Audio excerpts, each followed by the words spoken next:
Good morning. Special welcome to the guests who are testifying before us today. Traditionally, the Supreme Court hearings end with a day of testimony from outside witnesses, and this approach will be no different. The last 3 days have been long, exhausting for senators, and I'm certain there were much more so for Judge Jackson. I believe that she carried herself with grace, humility, and dignity, was thoughtful and forthright in her responses. I can't tell you how many people have spoken to me since the end of yesterday's hearing and talked about how she managed to maintain that grace and dignity throughout all of the questioning. I look forward to hearing from today's witnesses, starting with the American Bar Association Standing Committee on the Federal Judiciary.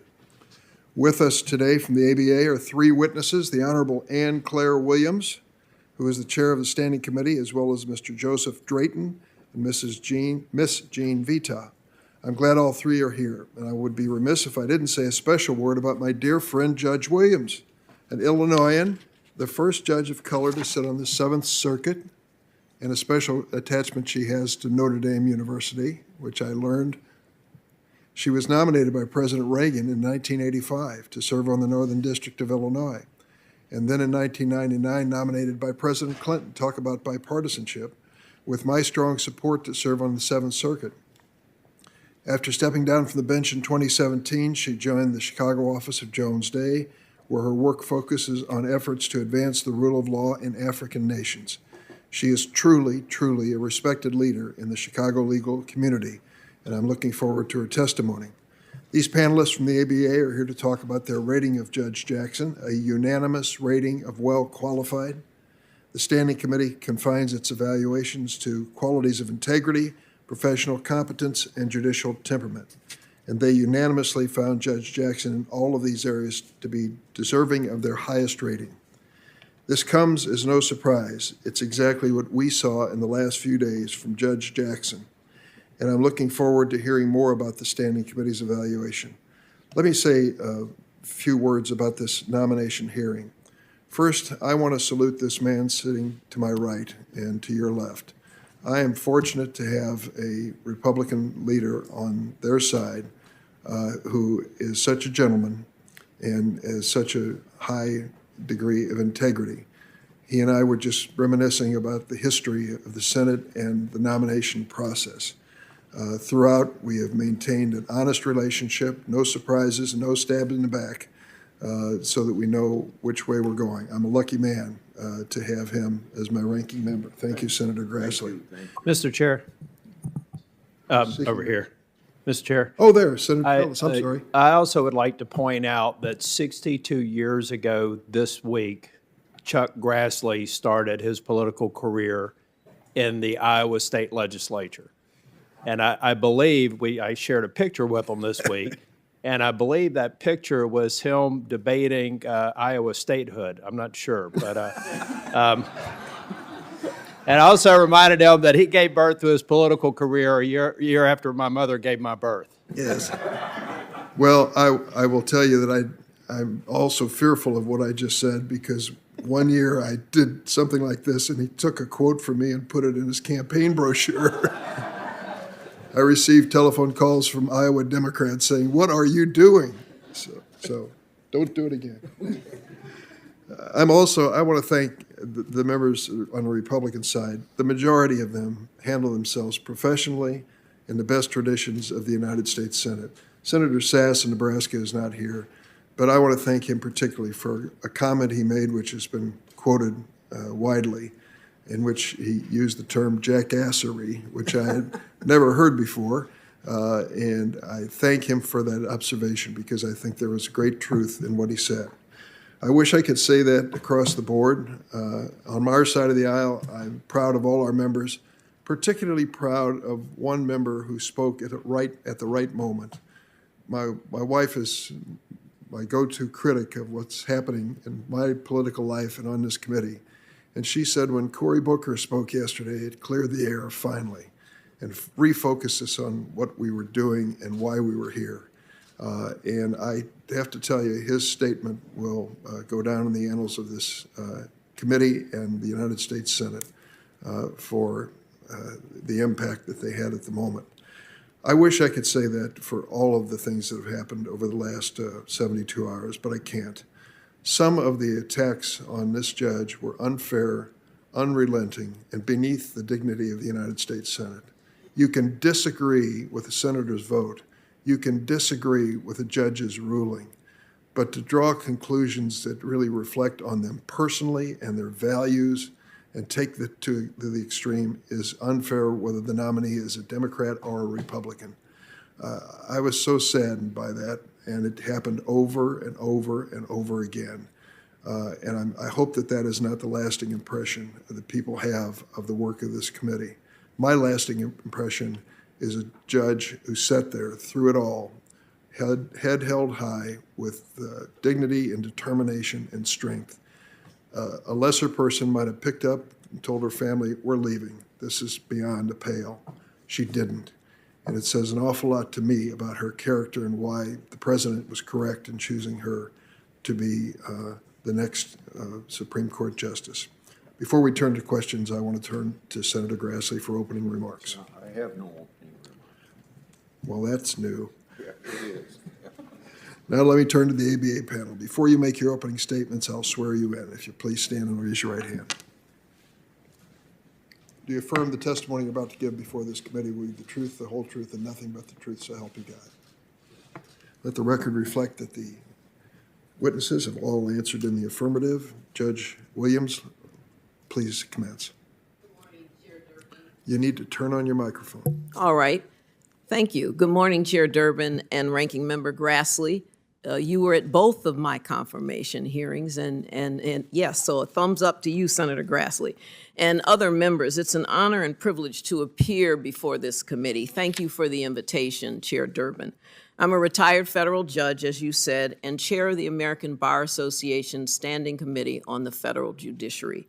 Today, I'm joined by our two principal evaluators, Jean Vita, D.C. Circuit Representative, and Joe Drayton, the Federal Circuit Representative. Our Vice Chair, David Brown, deeply regrets that he is unable to attend, particularly since he was the principal evaluator of Judge Jackson's D.C. Circuit nomination. For almost 70 years, the Standing Committee has been asked to present to this committee our peer-reviewed, independent, nonpartisan, comprehensive ratings on the professional qualifications of lifetime appointed federal judges. The Standing Committee is made up of outstanding lawyers from every circuit with varied backgrounds, professional experiences, and practicing in law firms with 6,000 to 2,000 lawyers. We don't give suggestions on who should be nominated, don't recommend or endorse any nominee. We don't base our ratings on or express any view of the nominee's philosophy, political affiliation, or ideology. Nonpartisan peer review evaluations are the hallmark of the Standing Committee. We began our work on February 25th, the day Judge Jackson was nominated. On March 18th, the Standing Committee voted unanimously that Judge Jackson earned our highest rating, well qualified for an appointment to the Supreme Court. Why? Quite frankly, well qualified was a rating we were compelled to reach after our exhaustive, comprehensive peer review. To get that well-qualified rating, a Supreme Court nominee must be a preeminent member of the legal profession, have outstanding legal ability, have exceptional breadth of experience, and meet the very highest standards of integrity, professional competence, and judicial temperament. Everyone we talked to, interviewed, or had substantive contact with uniformly gave the highest praise: brilliant, beyond reproach, first rate, patient, insightful, impeccable, A+. We contacted more than 2,800 judges and lawyers, including federal judges from 50 states, 13 circuits, 94 districts, as well as state Supreme Court justices, law school deans, and bar associations. We focused our confidential interviews on those who had firsthand knowledge of her legal abilities. We spoke to federal prosecutors, defense counsel, civil lawyers who appeared before Judge Jackson, her judicial colleagues, and judges and lawyers that were very familiar with her career before she became a judge. We created 3 reading groups to examine over 240 of her published opinions and other writings, because the principal way Supreme Court justices communicate is by writing opinions. Opinions that touch the lives of people throughout this nation for years to come. 2 academic reading groups from the University of Illinois and Stanford, co-chaired by each school's dean, working independently, 37 academic experts. An 18-member practitioners reading group viewed the same writings. The majority, former law clerks to Supreme Court justices, justices appointed by both political parties.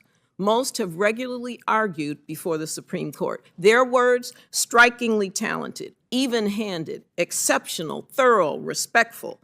Finally, we went beyond what Judge Jackson does in the courthouse. We looked at the other contributions she's made on the Governing Council of the American Law Institute, the United States Sentencing Commission, a bipartisan commission, Chief Justice Roberts' appointment to the Judicial Conference's Defender Services Committee. Representatives from every organization said again and again, humble, brilliant, consensus builder. The question we kept asking ourselves, how does one human being do so much, so extraordinarily well? Reflecting the combined views of more than 250 judges, attorneys, and academics, the Standing Committee concluded that Judge Jackson is well qualified to serve as an Associate Justice on the Supreme Court. I now turn to Jean Vita for more specifics on the findings from judges and lawyers, and then Joseph Drayton with comments on the reading groups and the breadth of Judge Jackson's experiences. Thank you, Ms. Vita. Thank you, Mr. Chairman, Ranking Member Grassley, and members of the committee. My name is Jean Vita, and I am the co-lead evaluator of our committee's evaluation of Judge Jackson. In assessing the professional qualifications of federal judicial nominees, our committee considers 3 factors: integrity, professional competence, and judicial temperament. I will address each of these factors in turn and explain why Judge Jackson readily meets our well-qualified rating. In evaluating integrity, our committee considers the nominee's character and general reputation in the legal community, as well as the nominee's industry and diligence. We surveyed countless lawyers and judges at every level of the federal judiciary, and all regard Judge Jackson as possessing the utmost integrity. Reviewers describe her integrity as beyond reproach, impeccable, and of the highest caliber. As one reviewer put it, you write the word integrity, and then you put her initials next to it. Another reviewer said, Judge Jackson has a well-deserved reputation for the highest level of ethics and integrity. Based on these and many other laudatory comments, the Standing Committee concluded that Judge Jackson plainly possesses the highest integrity deserving of a well-qualified rating.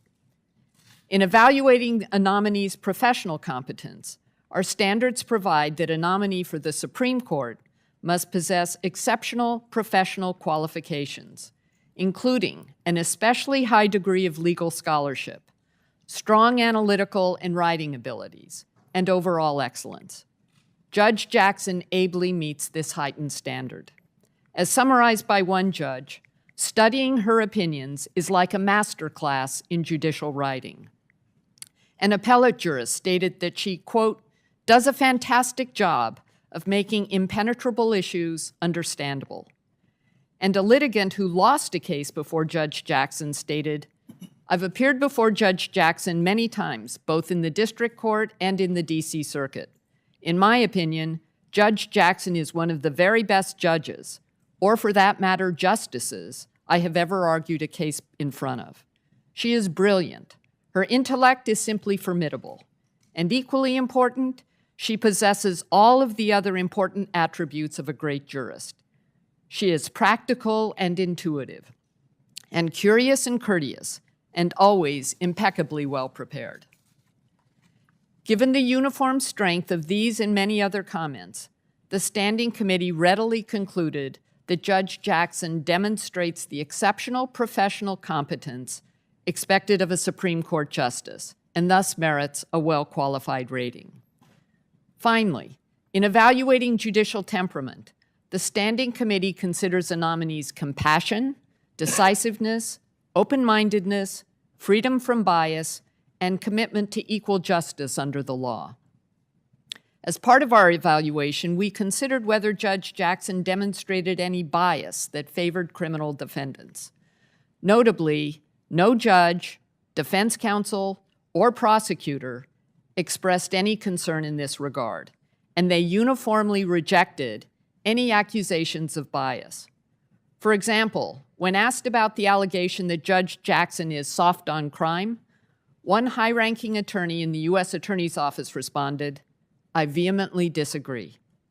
Another prosecutor, who has appeared multiple times before Judge Jackson, responded by saying such an allegation, quote, "absolutely was not borne out based on my experience with her." Instead, prosecutors, like the other lawyers we interviewed, praised Judge Jackson as a judge who considers all arguments before coming to a decision. One prosecutor stated that Judge Jackson was generally regarded by his office as, quote, "a good draw," because, as he put it, she is a smart judge without any biases, which is all we're asking for. For these reasons, the Standing Committee found that Judge Jackson clearly meets the well-qualified rating for judicial temperament expected of Supreme Court justices. In sum, because Judge Jackson easily satisfies the highest standards of integrity, professional competence, and judicial temperament, it is the ABA Standing Committee's unanimous conclusion that Judge Jackson is well qualified to serve as an Associate Justice of the Supreme Court of the United States. Thank you. Thank you, Ms. Vita. Mr. Drayton, you're with the law firm of Cooley LLP and lead evaluator. Would you please report to the committee what you found? Thank you, Chair Durham. Ranking Member Grassley, esteemed senators, to supplement our discussion, I will share perspective relating to Judge Jackson's writings and her contributions to shaping the law. Various groups of highly credentialed judges, lawyers, administrators, and legal scholars confirm that Judge Jackson has the ability, as required by our standard for a Supreme Court nominee, to communicate clearly and persuasively in a manner to harmonize bodies of law and to give guidance to lower courts and the legal community. And she has done so across a significant range of complex issues. Judge Jackson, for example, has served on the American Law Institute and their Leadership Council, an organization impacting American jurisprudence for close to 100 years. It publishes the restatements of law and model codes, among other things. Her fellow ALI leaders remarked, and I quote, "incredible work ethic, very well prepared." Another quote, "I would describe her competence in this way: thoughtful intelligence, thoughtful superior competence." With regard to Judge Jackson's service as Vice Chair of the United States Sentencing Commission, a bipartisan, independent agency created by Congress to, among other things, reduce sentencing disparities, her fellow commissioners praised her contributions, and their collective views are summed up by 3 quotes. The first quote, "She was gracious, respectful, and wonderful to work with. She remained calm and positive even when debating emotional issues of sentencing policy. She was also very trustworthy, absolutely no indicia of bias." Second quote, "She works hard and is committed to the rule of law." Third representative quote, "Judge Jackson was a strong consensus builder during her time as a commissioner who worked across party lines." Judge Jackson also served on the United States Judicial Conference Committee on the Defender Services, which oversees the Federal Defenders Program and the Administration of Criminal Justice Act. Quotes reflective of her committee members. Judge Jackson listens carefully, and when she spoke and weighed in, she was persuasive and often would sway the whole room. She is highly respected. Second quote, "An independent thinker who brings a different viewpoint to the court." Third quote, brilliant, and conversant in many areas of law. I next turn to our observation of our scholarly reading groups. Our teams of law professors and legal experts from Stanford Law and the University of Illinois College of Law, as well as practitioners that includes former Supreme Court clerks, law partners, attorneys who worked at the Solicitor General's office, and veteran evaluators of Supreme Court nominees, all of whom were impressed. One reviewer, who argues routinely before the High Court, described Judge Jackson's writings in a manner representative of the collective thoughts of all three reading groups. And I quote, "Her opinions consistently reveal a deep commitment to legal process. She identifies and states the relevant legal standards and meticulously applies them to particular records. The hallmark of her opinion is thoroughness. No matter how routine the case, Judge Jackson's opinions precisely and exhaustively describe the applicable standards and doctrinal context, recite in detail the contentions of the parties, and painstakingly explains her applications of those legal standards. Her opinions are also structured. She at all times orients the reader to the guideposts for her decision and her reasons for reaching them.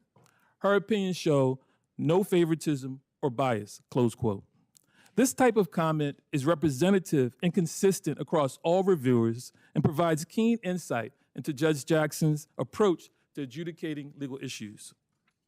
In conclusion, Judge Jackson's leadership in the legal profession, reputation among such leaders, acclamatory remarks from each of these groups, consisting well over 60 of the top legal minds in our country, further supports that Judge Jackson, as a preeminent member of the legal profession, with outstanding legal ability and exceptional breadth of experience, merits the highest rating of the American Bar Association's Standing Committee on the Federal Judiciary, the rating of well qualified to serve on the United States Supreme Court.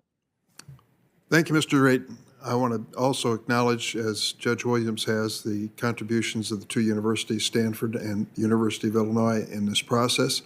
I want to make a note for the record that virtually everyone involved in it was doing it on a volunteer basis to serve the needs of the profession. And I'd also like to establish one other point. I believe, Judge Williams, you said some 2,800 people were contacted, interviewed in this process, who represented virtually everyone who came in contact with her professional career who was available to question. So it strikes me that this is the kind of scrutiny which is rare, but was done in a professional and complete way. So here's the question I have to ask. When you were looking for certain things, over the last several days here in this committee, we have had a handful of senators argue that Judge Jackson is out of the mainstream when it comes to sentencing, particularly when it came to sentencing cases involving child pornography, for example. And this was stressed over and over and over and over again. So in the course of your interviews of 2,800 people who came in contact with her, would such of an assertion have arisen during the course of your questioning? Were there people who would have been able to observe whether they felt at a professional level there was any truth at all to that charge? Well, first, Senator Durbin, you said 2,800 that we spoke with or interviewed. We cast a very wide net, so we contacted 2,800, but we actually spoke with 250 judges and lawyers who had firsthand knowledge. We don't rely on someone just saying she has a good reputation. We find out what the basis of that is. Have they appeared before her?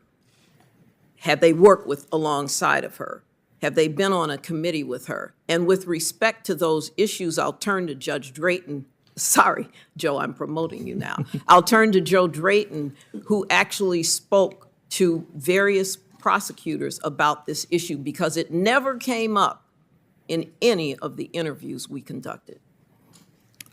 Yeah, Chair Jeremy, we did speak to various prosecutors and defense counsel who appeared before Judge Jackson, the majority of them in child porn cases and child sexual offense cases.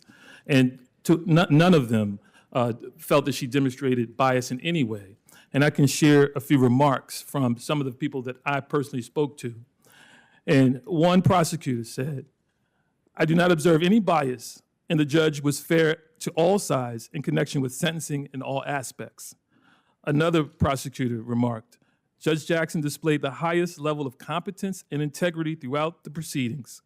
Her rulings on the state of the law were reasoned and steeped in authority.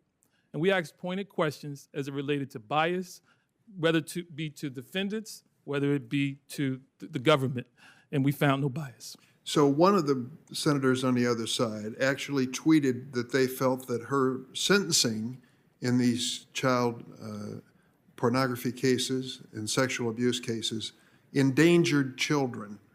Those were his exact words, endangered children.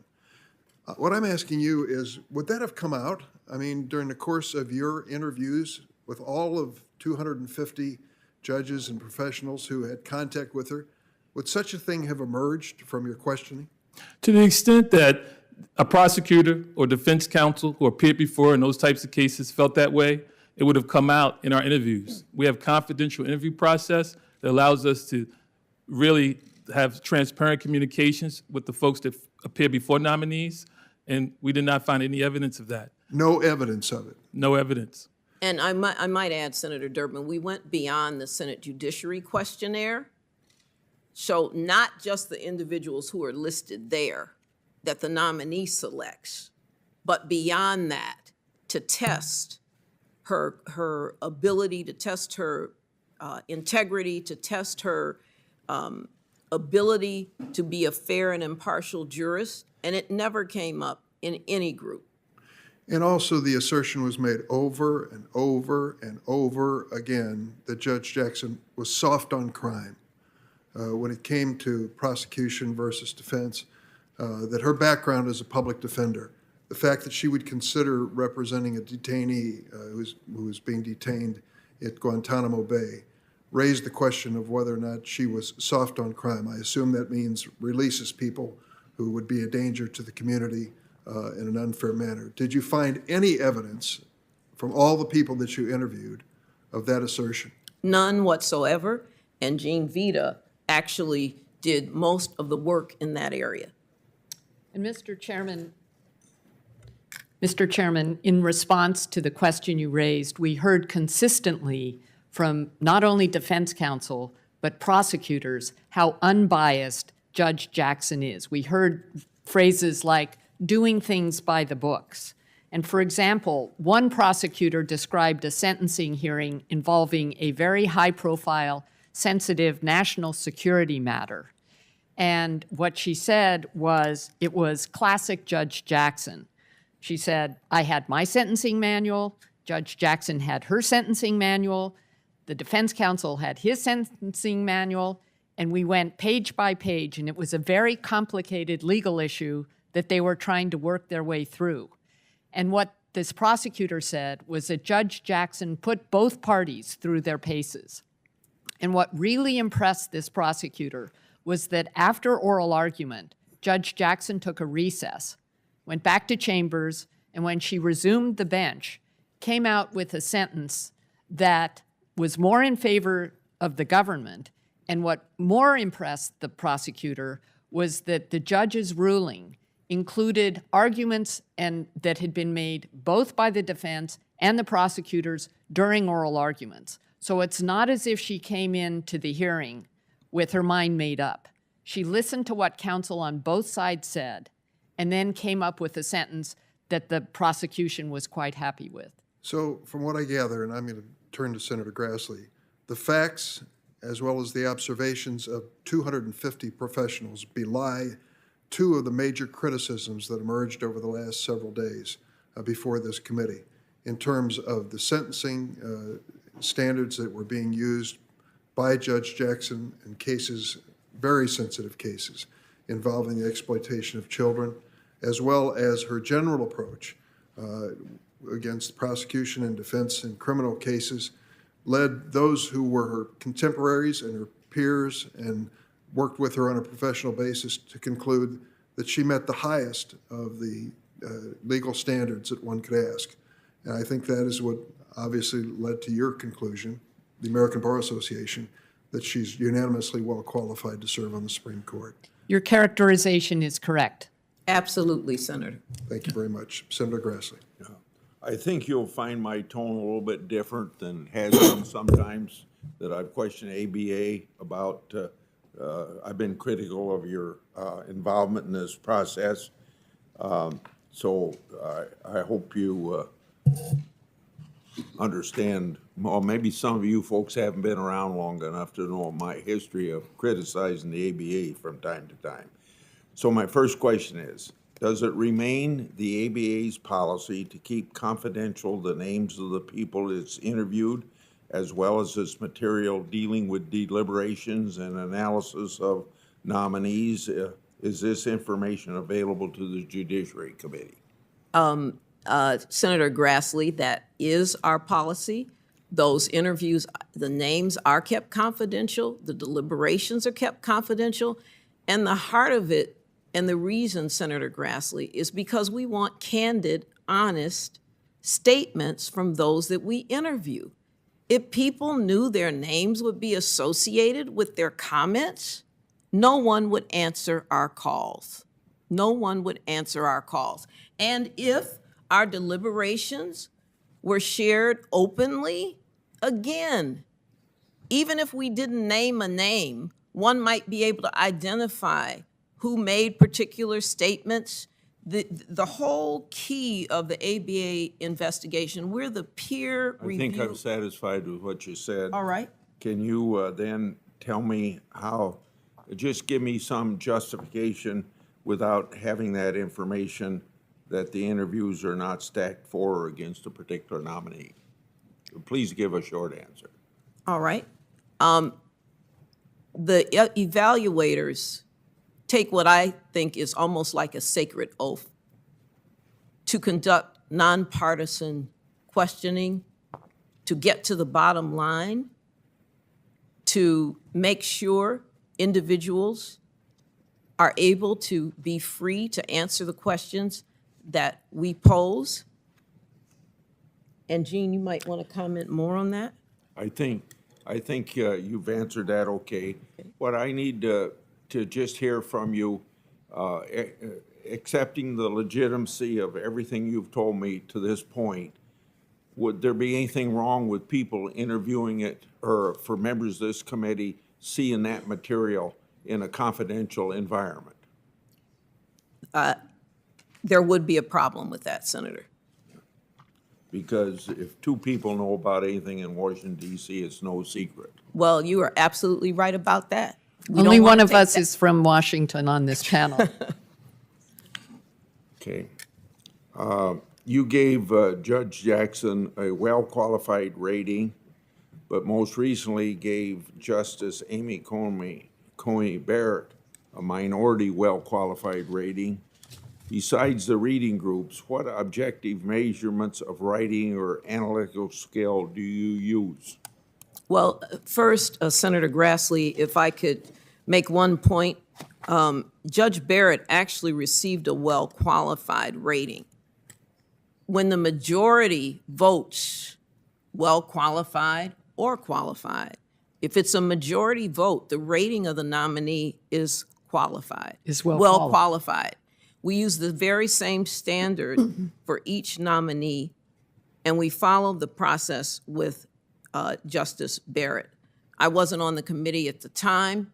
Certainly, our report is a matter of public record, but the bottom line is she received a well-qualified recommendation from this committee, rating from this Give committee. me just a rough idea of the objective measurements you do of writing or analytical skills.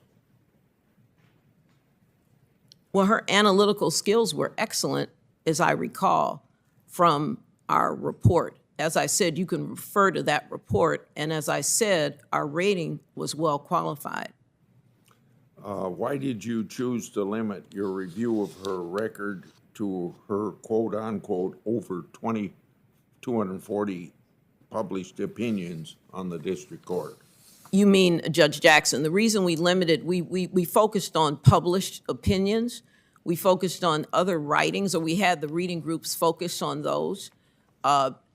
And we did not delve into the other orders. Many of those were very short. Many of those didn't really give sufficient many of the orders were short. I guess that's the easiest way to say it. And so the published opinions, which people view, we felt were more important to review. We also consulted with our academic committees and our practitioners group, and they felt that those writings that were published would be most appropriate. Joe, did you have anything? Well, and Senator Grassley, on that point, as you know, published opinions within the legal community are those that are relied on for precedential value more so than unpublished opinions. So it was really those opinions she was putting out there for the legal community. I might have one question I'll submit to you for answer in writing. Thanks, Senator Grassley. Senator Whitehouse? Thanks, Chairman, and welcome to the members of the panel. I don't know any of you, and I don't know your backgrounds very well, so I don't know if any of you have ever been involved in a sentencing proceeding. I have Judge Williams, have you? Yeah, I have many times because I served on the district as a court for district court 13 judge? years. Yes. So when a federal sentencing proceeding is going on, the judge involved, you in the case of your own courtroom, gets recommendations as to what sentence should be imposed from several different sources during the sentencing proceeding. Is that correct? That's correct.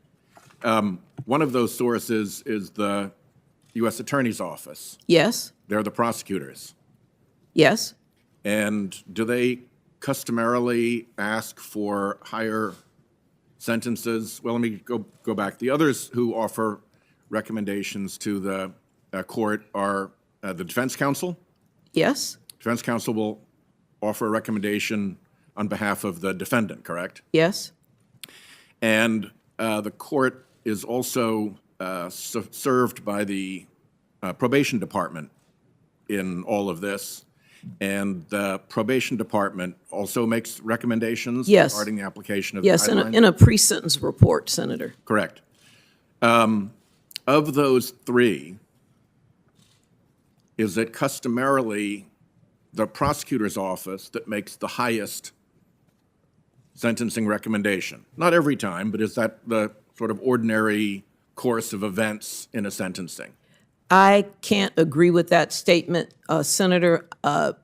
You're asking me about cases generally, Yeah. and that was not my experience.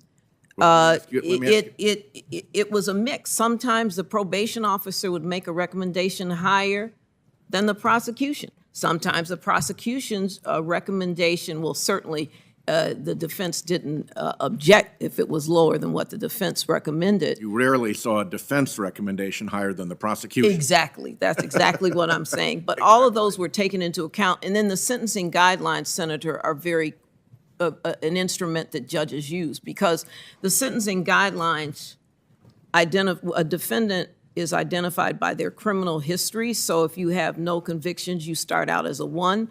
You look at the crime itself, and there are various factors that add the numbers up. And then you look at the criminal history number, and you look at the offense number, and it gives you a guideline range. And that's what judges take into account, along with what the prosecutor says, the defense counsel says, and probation officer says. Is the recommendation of the United States Attorney's Office the appropriate benchmark by which to measure the judge's sentence? Not in my opinion. I think all of those factors that we identified are critical in the judge making a decision. Yeah. Thank you very much. Senator Cornyn? Thank you, Mr. Chairman. Thank you all for your testimony today, and I know a lot of hard work went into what you've produced here. I want to just ask a question generally about the American Bar Association. I've been a member of the American Bar Association in the past. Frankly, on occasion, I've been troubled by some of the public advocacy of the American Bar Association on behalf of the legal profession that frankly did not represent my views. And I'm just looking here at for example, at the website of the American Bar Association, and under a heading that says, "What's New in Washington?" For example, the ABA president wrote a letter to the Secretary of Homeland Security urging temporary protected status for people who are refugees from Ukraine, for example. That's obviously a matter of great public interest. But some of the areas that the ABA president has also opined on, for example, opposing certain provisions of Florida legislation, the Florida Senate Bill 1843 and House Bill 1557, which concerns parental rights in education. Obviously, that's another matter of tremendous public interest and discussion in the press and elsewhere. And then finally, I'll mention, because there's a whole long list, but I'm trying to give you some specifics that hopefully frame my question. There is also a position where the ABA is asking for migrants who come across the southwestern border and claim asylum to provide them lawyers. And as you know, there's been 2 million, roughly, border encounters in this last year alone. Obviously, whether or not taxpayers should be required to provide lawyers for people who are not citizens of the United States and who are claiming asylum is a controversial matter. So I'd like to know, how should people understand ABA's role when it comes to speaking to these matters? Are you a public advocacy association? And if so, people should be able to understand that maybe some of the opinions you render in terms of judicial qualification should be understood in a larger context. But I'd appreciate if you'd take a stab at answering my maybe not great, well-formed question, but I think you get the drift. Oh, I definitely get the drift. And Senator, I think it's really important for me to make clear, the only action that the ABA takes with respect to the Standing Committee is appointing the members of the committee. We stand alone. The only function that we have is peer review evaluation. So we do not stand for the American Bar Association in the sense that you made all the different positions you outlined, and that's purposeful. It's purposeful that we do our work in rating nominees and don't have anything to do with the policies of the American Bar Association. Both Jean and Joe have served on the committee longer and might want to comment on that as well. Certainly. Yes, Senator. As Judge Williams said, we are separate and apart from the ABA. So I understand the questions you're raising about ABA policies and would invite you to ask those of the president of the ABA, because as Judge Williams said, our committee has nothing to do with those policies. Well, you're here representing the ABA, correct? No, sir, we're here representing not? the Standing Committee of the Federal Judiciary of the American Bar Association. Right. But that's part of the ABA, right? As Judge Williams said, we are appointed by the president of the American Bar Association, but that's the only substantive interaction we have with the ABA. Well, I know in times past, the ABA has appeared to be frankly, a partisan during some of the judicial confirmation proceedings that I participated in the past, and that's a cause for concern. I'm not suggesting that's happening here today, and I take your testimony at face value. I know you've done a lot of hard work, and I appreciate that. That's important. Your voice is important.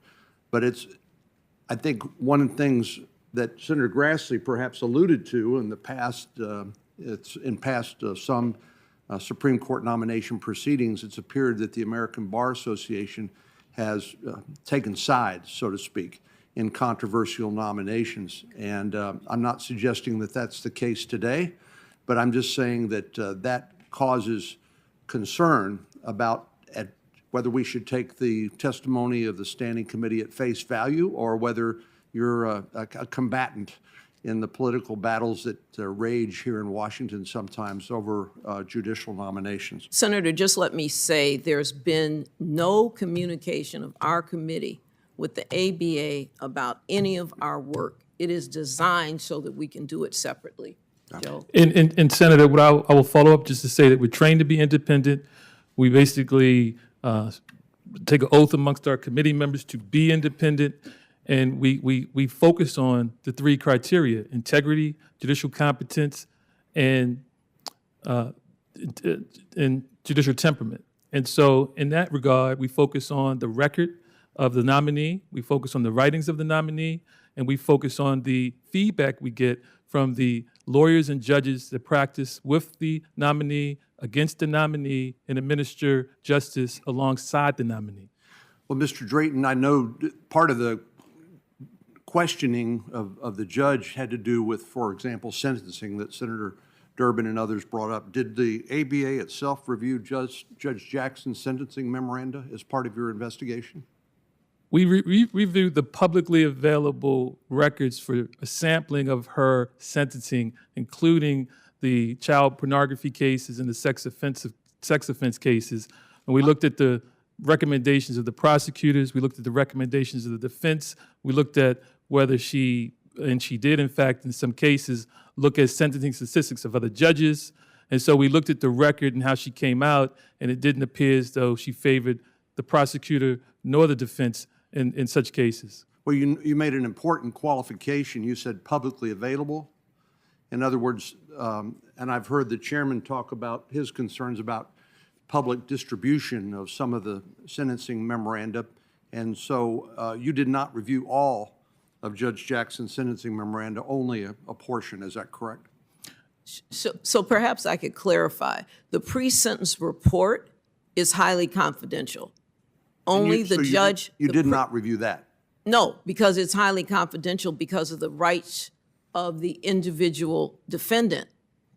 We could not review the pre-sentence report. Secondly, there were not transcripts of all the hearings. You know, if we had a transcript of the hearing, we could review that. But there are memos filed. Those are public. What the position the prosecution takes, the position the defense takes, that is available in a public record, and the dockets are there. So we did as much as we could. I understand, Judge. The only point I was trying to make is you did not have access to everything in her record, but you did have access to what was public. Is that correct? Yes, and we thought that that was sufficient. Substantial amount of the record.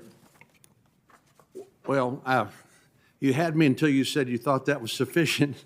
How do you know if you didn't get access to the rest of the record? Well, in many cases, we spoke to the prosecutors and the defense attorneys. Right. And they gave us their thoughts and opinions. And they walked away and said she calls balls and strikes, she's fair. We would be happy to go before her again in cases. We also queried into her reputation because, as you know, folks talk and they mingle and they're out in the evenings at bars, and her reputation is stellar. And so we did query, we pressed hard, we asked questions of these prosecutors and these defense attorneys. That's especially true in my experience of the legal profession, Mr. Drayton. Again, these people that you talk to are anonymous to us. They've been unnamed for the reasons that Judge Williams described. Correct. Okay, thank you very much. Thanks, Senator. Senator Klobuchar. Thank you very much, Mr. Chair. Thank you to all of you for your good work. You know, we have heard a lot from some of our colleagues on the other side of the aisle, and not all of them, and I think there was a mix of questioning that somehow she would have, the judge would have an agenda, a personal agenda of her own that she would bring to the court. And after hours of listening to her answer questions, I think it is pretty clear to me and to anyone that watched the hearing that just isn't true. You did a careful review of her background and her record, and I assume you were able to watch some of the hearing.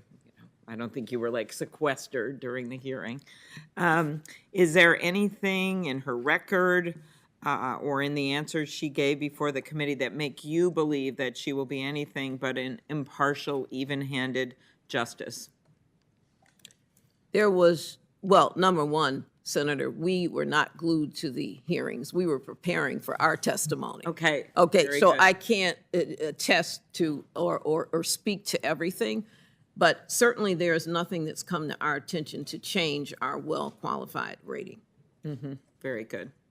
As someone who myself, I will call it, was in the arena as a prosecutor, in my case, hundreds of thousands of cases over my years and supervising hundreds of lawyers, it's always easy for anyone to step back and pick apart any case. I think Senator Blumenthal knows that. I think Senator Whitehouse knows that. You can say someone is too tough, which I've heard, or you can say they're too weak, which I've also heard. But I think your review and actually talking to the people who work with her and appeared before her is really quite important. And I know this is the same kind of review you have done for other justices, regardless of the political party of the president. Is that right? Correct. Correct. One of the things that I brought up with her yesterday, and this, whatever that discussion you wouldn't have had to see, was that of her over 500 opinions, I think nearly 600 opinions, she only had a 3% reversal rate. And in one case that she and I discussed involving Guam, she actually wrote an opinion. The D.C. Circuit reversed her, but then the U.S. Supreme Court reversed the D.C. Circuit and sided with her unanimously, and Clarence Thomas wrote the opinion. I just think it's an interesting twist on if people have an agenda, and also about a judge that is calling things as they are. And just in general, when it comes to reversal rates, is that something you look at? Would you be alarmed if she had a very high reversal rate as opposed to what we see here? Well, we certainly look at reversal rates, and I think Mr. Drayton can comment on the reaction of our reading groups who looked at specifically those cases as well and what their conclusions were. Well, first, Senator, the conclusions were that in cases in which she was reversed, she was analyzing unquestioned legal questions, unsettled legal questions, and thus they were questions of first impression. When they looked at her analysis in those cases, they found her analysis to be reasonable. And so they felt that she had the difficult questions of jurisdiction and statutory interpretation. And so they felt that her record was excellent, given the fact that only less than 2% of her cases were reversed. Very good. All right. Well, I want to just thank you for your good work. I read some of the comments, which I'm sure are in the record of some of the people that you interviewed, but I guess I'd end with that. She's one of the brightest legal minds in the country. We have a lot of smart people, but she is brilliant. Studying her opinions, this was my favorite, is like a master class in judicial writing. And then finally, I think, which is very important after our hearing yesterday, Judge Jackson has the perfect temperament for a judge. And with that, I will close. Thank you. Senator Blumenthal. Thank you, Mr. Chairman. I don't think anybody has ever said about us that we have the perfect temperament for a senator. No That's why I comment. closed that way, Yeah. Senator Blumenthal. No comment, Senator Blumenthal. Thank you, Your Honor. I want to, first of all, thank you for the hours and hours and hours and the energy that you have put into this work and that the ABA does on its recommendations. I know how thoughtfully and carefully you review somebody's record, but also to kind of sift through the different opinions that you encounter, having been in the arena, as Senator Klobuchar says, it's an arena, it's an adversarial process. People go at each other in the courtroom and in litigation, and that can leave scars and animosities that sometimes are elicited when you do this kind of report. So what I find amazing here is that nobody has a bad thing to say about Judge Jackson. Nobody says, you know, she was mean to me or she was disrespectful. Is that impression correct? That impression is definitely correct. And to put a little color on it, when we talk about prosecutors, Senator, and we talk about defense counsel, you know, many defense counsel are former prosecutors. When we talk about liberals and conservatives, they're defense counsel that are liberal and conservatives. And so when we speak to these attorneys, they have different perspectives. And it is surprising that unanimously the bar appreciates Judge Jackson, sees that she has high competency, integrity, and temperament. And Senator, again, we talked to lawyers and judges throughout the country, and what was remarkable was how consistent they were in their comments about how everyone gets a fair shake. I think that's really what comes through, that everybody gets a fair shake, that she listens so intently and carefully to everybody who comes into her courtroom, and that seems to be the hallmark of her professional career, that she listens well to people and assesses fairly the grievances and contentions that they may make. Let me ask you about this thing called judicial philosophy. I don't think if I were to ask most judges, they would know how to answer the question of what's your judicial philosophy. You don't ask people to evaluate her judicial philosophy, do you? I mean, that seems kind of so amorphous an issue you wouldn't be able to evaluate. Is that correct? That's correct. And for two reasons. Number one, in terms of what is a judicial philosophy, and then number two, how would we measure it? Instead, we focus on criteria that people do understand, and that is, does the nominee have the requisite integrity, professional competence, and judicial temperament? And just a couple of last questions. If you were given more time to do this assessment, it strikes me you've done it very, very thoroughly and carefully. You feel you've been given enough time and you've had access to enough information and records. There's no question in your mind that there's something missing here that you would have wanted to see. There is no question in my mind that there's a subject that we missed. I feel very comfortable with the review we did. It was comprehensive. It was nonpartisan. It reached out to people and asked probing questions on the particular topics that we knew there had been allegations about, and none of them panned out. And instead, we got a consistent response that she met the criteria that more than satisfies our rating of well qualified. I agree completely, Senator. And just to give you an idea, when the president mentioned that when Justice Breyer stepped down, our committee immediately went into action. We already had all the email addresses of all the judges, federal judges throughout the country. We were ready to just hit the button as soon as we knew who the nominee was. And so in my mind, there was nothing more we could have done. And we're absolutely convinced we've covered it. We cast a wide net for that very purpose. And we have circuit representatives that know the judges and lawyers and bar associations and law deans in their area.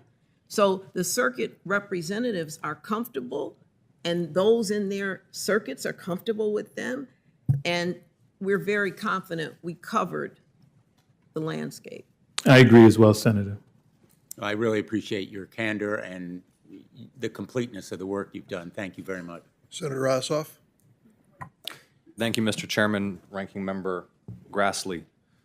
Thank you all for your testimony today and for your work.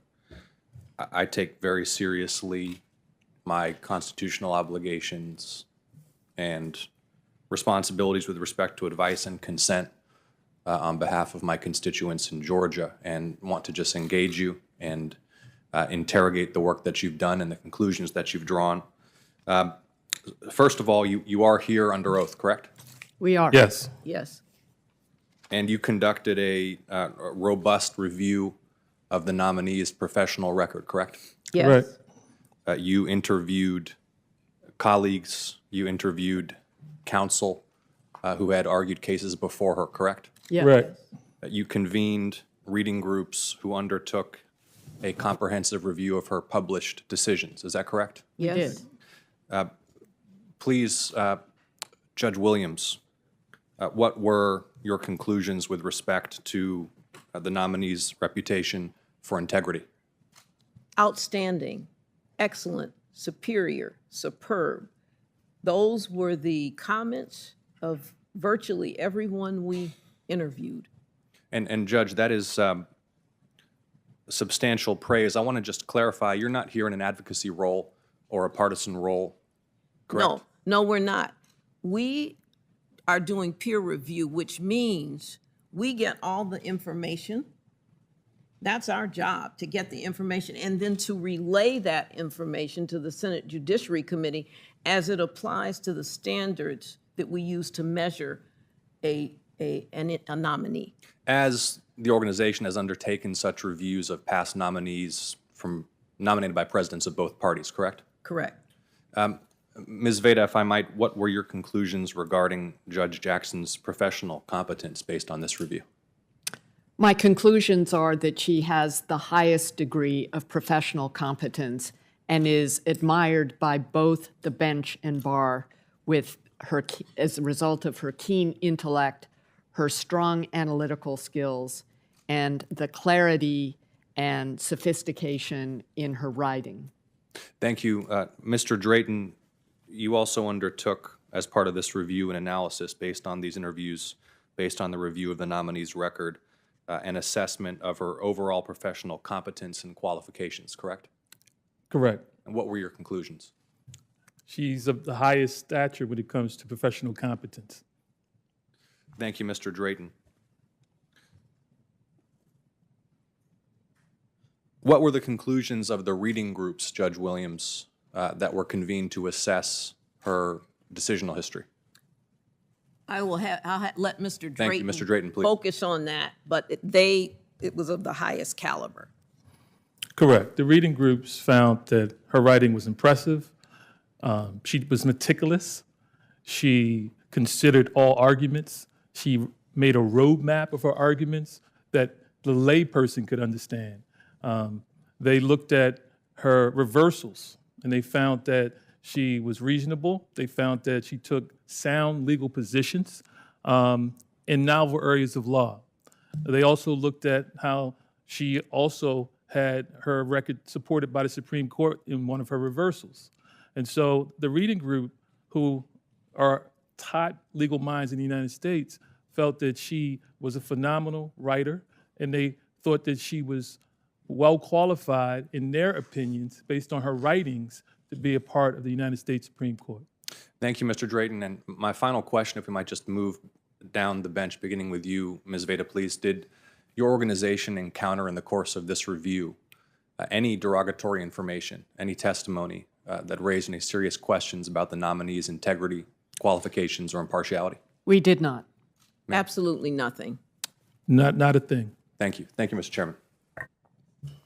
Mr. Chairman. Thank you, Senator Ossoff. I'm going to recognize Senator Whitehouse for the few remaining moments of his time, and we're going to try to establish whether Senator Blackburn is available after him. If she could reach out to us and let us know, she may be contacting us virtually. Senator Whitehouse? Thank you. I believe I had a few minutes left, and if no other senator is seeking recognition, I'd like to ask Judge Williams. Judge Williams, are you familiar with the phrase asked and answered? I am. Could you tell me under what circumstances the phrase asked and answered would come up in your courtroom? When a witness is asked a question and then continues to be asked the same question, there would be an objection by opposing counsel. And what is the And role? that objection would be sustained. So the role of the judge in that is to do what? The role of the judge is to monitor the trial, to monitor to make sure the evidence that's coming in is properly admitted, to make sure when I say administer it, something like that, asked and answered, if we allowed counsel to just continue to ask the same questions over and over again, we'd never conclude the trial. So judges manage trials, and that's a critical role of a judge. Thanks, Your Honor. Thanks, Senator Whitehouse, and I want to thank the panel. Senator Blackburn's informed us she's not going to be participating in this panel. And so we want to thank you for your service to the ABA, your testimony, your dedication to helping the American people better understand the qualifications and integrity of judicial nominees, including Judge Jackson. Thank you for joining us this morning. Mr. Chairman, if I could just say in response to Senator Whitehouse, we could only dream that our proceedings here in the legislative branch were as efficient, as orderly, and relied upon non-hearsay information like you did in your courtroom, Judge. So thank you very much. Well, maybe, Senator, you need a judge here in the chamber. We have one. We have recovering judges here. A retired Supreme Court justice. Thank you very much for joining us. Thank you. Thank you. We're going to turn to our final panel, 10 outside witnesses, and we have to do a little bit of logistical work to be prepared for them. Now, these 10 witnesses are 5 called by the majority, 5 by the minority, and when they arrive, we're going to call on them alphabetically, alternating between majority and minority. I'm going to go through the list of witnesses. It appears that I'm going to, well, first I'll start with the majority witnesses. Representative Joyce Beatty, Ohio's 3rd Congressional District, serves as chair of the Congressional Black Caucus. Great to see you, Congresswoman. Risa Goluboff, forgive me if I didn't pronounce it quite right, Dean of the University of Virginia School of Law. Wade Henderson, President, CEO of the Leadership Conference on Civil and Human Rights. Richard Rosenthal, a childhood friend of Judge Jackson.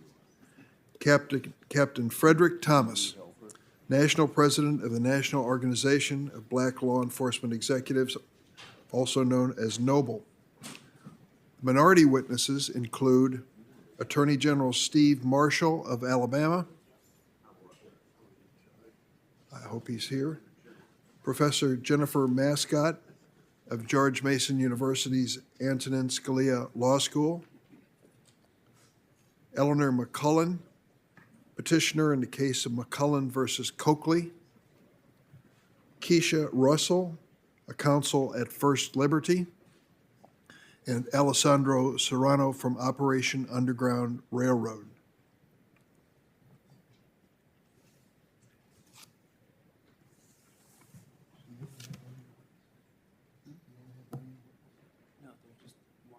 Okay. Oh, there they are.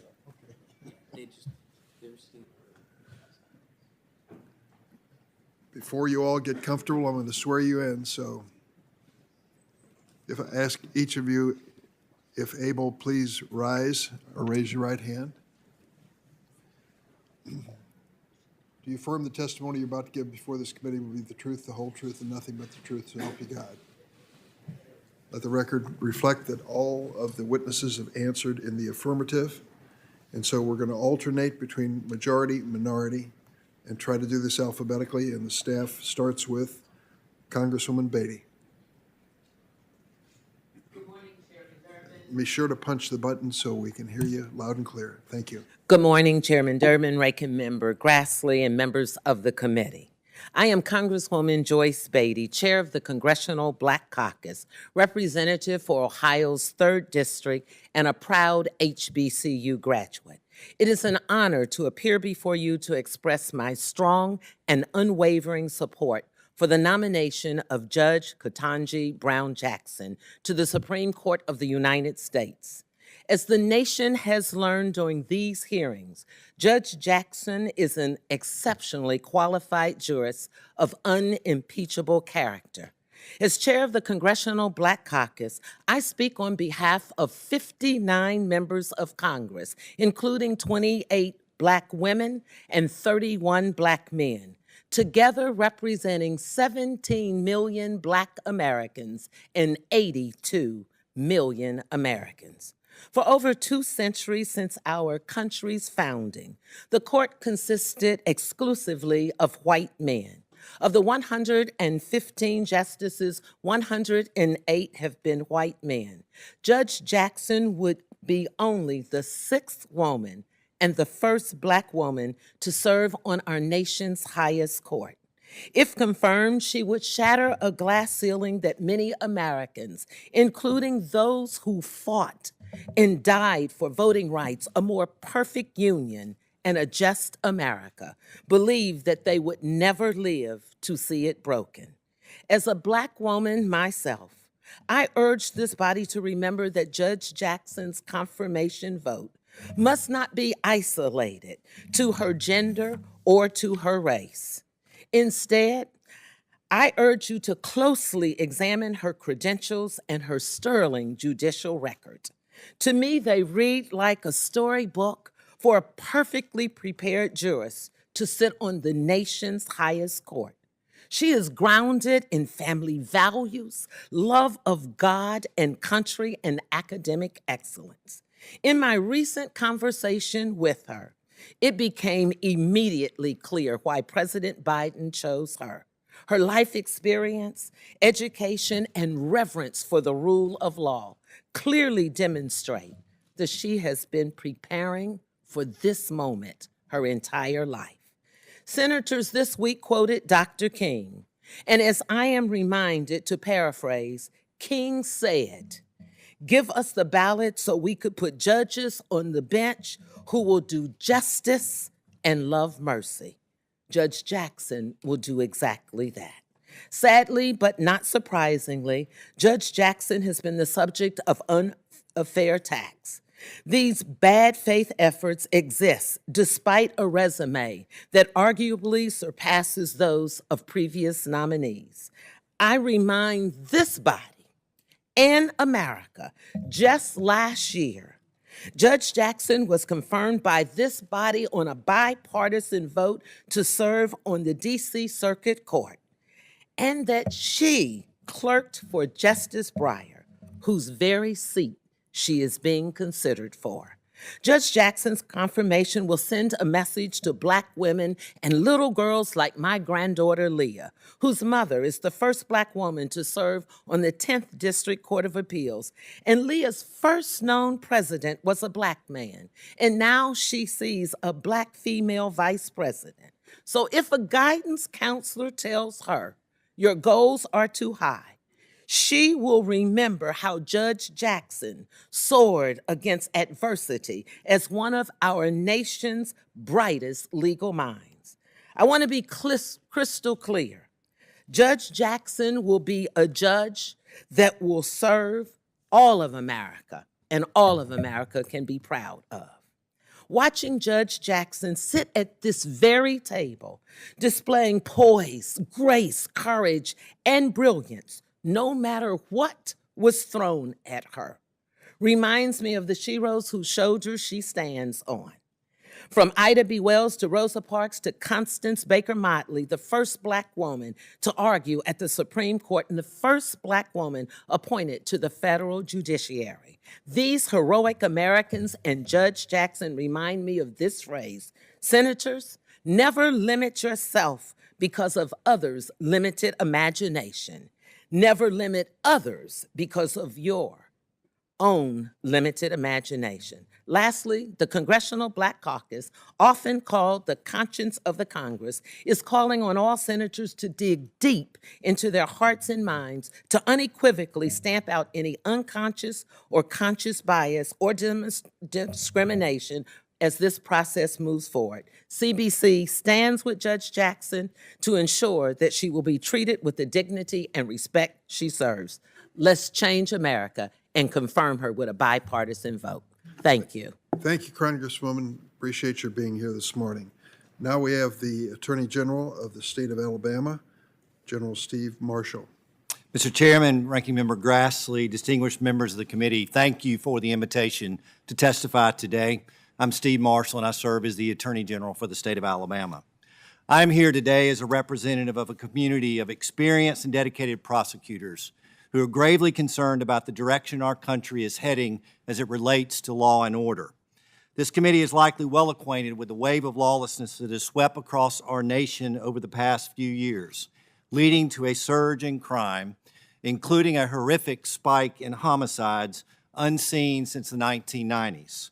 This week presents an important opportunity to discuss the role that the judiciary plays in the criminal justice system and the effect judges' decisions have on public safety. Upon the President's announcement of Judge Jackson's nomination, one supporter, an executive director of an influential progressive group that supports defunding the police, pronounced, "We're in a moment where there's been an active movement to reform our broken criminal justice system. This appointment signals the administration's commitment to pursuing criminal justice reform at the highest level.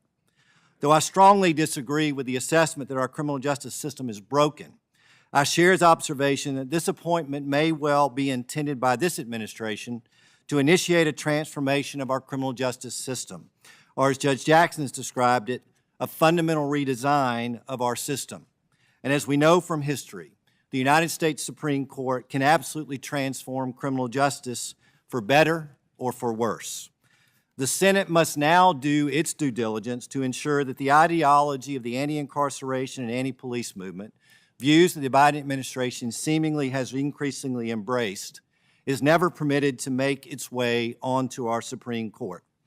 As detailed in my written testimony, criminal justice advocacy groups have repeatedly highlighted Judge Jackson as a jurist focused on serving the most vulnerable and giving a voice to the voiceless, referring also to the socioeconomic and racial status of the offender population as evidence of a biased and broken system, while overlooking the inconvenient reality that the race and socioeconomic status of a crime victim is often identical to his or her offenders. A 2018 report by the Bureau of Justice Statistics found that the offender was of the same race or ethnicity as the victim in 70% of violent offenses involving black victims and 62% of violent offenses involving white victims. That same report showed that the largest percentage of violent crime victims were from households with annual incomes of less than $25,000 annually. Another study on crime victims found that the overall risk of violent victimization is highest among persons who are younger, male, black, living in the poorest households, and living in urban areas. These voices matter too. And Judge Jackson's now infamous law review article gives me no assurance that she would give voice to the voiceless victims of sex crimes. In that note, she questioned the necessity of sex offender community notification requirements, a common sense public safety measure that this body passed with bipartisan support and that the public overwhelmingly approves. Remarkably, the word victim did not appear once in her analysis. Promoting the false creed that the American criminal justice system is unfair, a reference Judge Jackson herself used in the opening line of a 2020 opinion, undermines justice itself. It denigrates the rule of law. It impedes the ability of law enforcement to protect and serve. It impairs the duty of prosecutors to keep violent criminals behind bars. All of this subverts the safety of the public and is most detrimental to the very voices Judge Jackson claims to speak for. I've heard nothing this week to alleviate my fear that Judge Jackson believes that a fundamental redesign is needed in our criminal justice system and that she would be so inclined to use her position on the court to this end. For this reason, I respectfully oppose her nomination. Thank you again for the opportunity to testify today and would ask that my written testimony be accepted for the record. Without objection, thank you, General Marshall. Dean Goldboff. Thank you, Senators, for the opportunity to comment on the nomination of Judge Ketanji Brown Jackson, whom I've known personally and professionally since 1998, and whose career I have followed closely since that time. I've taught constitutional law and legal history for 20 years at the University of Virginia, and I've served as the Dean of the School of Law since 2016. Today I'm speaking in my personal capacity, not my official capacity as Dean, and my testimony is not based on the views or positions of the University of Virginia. It is based rather on my personal views as a scholar, placing Judge Jackson in both a broad historical perspective and the context of contemporary thought on the judicial role. My conclusion is that the Supreme Court and the nation will benefit enormously from the keen intelligence, impeccable integrity, broad experience, and intellectual open-mindedness of a Justice Jackson. Before I turn to the main portion of my testimony, let me add my historian's brief reflection on the historic nature of this appointment. It was some 56 years ago that the Senate confirmed Constance Baker Motley, Judge Jackson's role model, to be the first Black woman judge on any federal court. That Judge Jackson shares Judge Motley's birthday is, as has been said, a happy coincidence. That she shares her status as a trailblazer is far more than that. It is causal. She and we would not be here today without Judge Motley and others like her who paved the way. I have three main points. First, Judge Jackson is eminently qualified to serve on the Supreme Court of the United States. To illustrate with just a few numbers, she holds 2 degrees with Latin honors from Harvard University. She has served as a law clerk to 3 federal judges nominated by presidents of 2 parties. She has been confirmed by bipartisan votes of the Senate 3 times to federal office.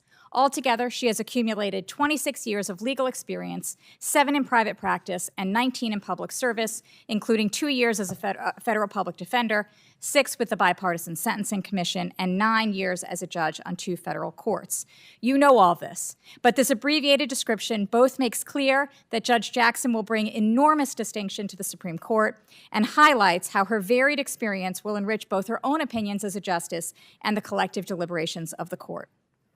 That Judge Jackson has represented clients from well-resourced corporations to the indigent and unpopular is testament not only to her robust embrace of every lawyer's obligation to serve the public, but also to her commitment to the rule of law in an adversarial system in which every party is entitled, and criminal defendants are constitutionally entitled, to zealous advocacy.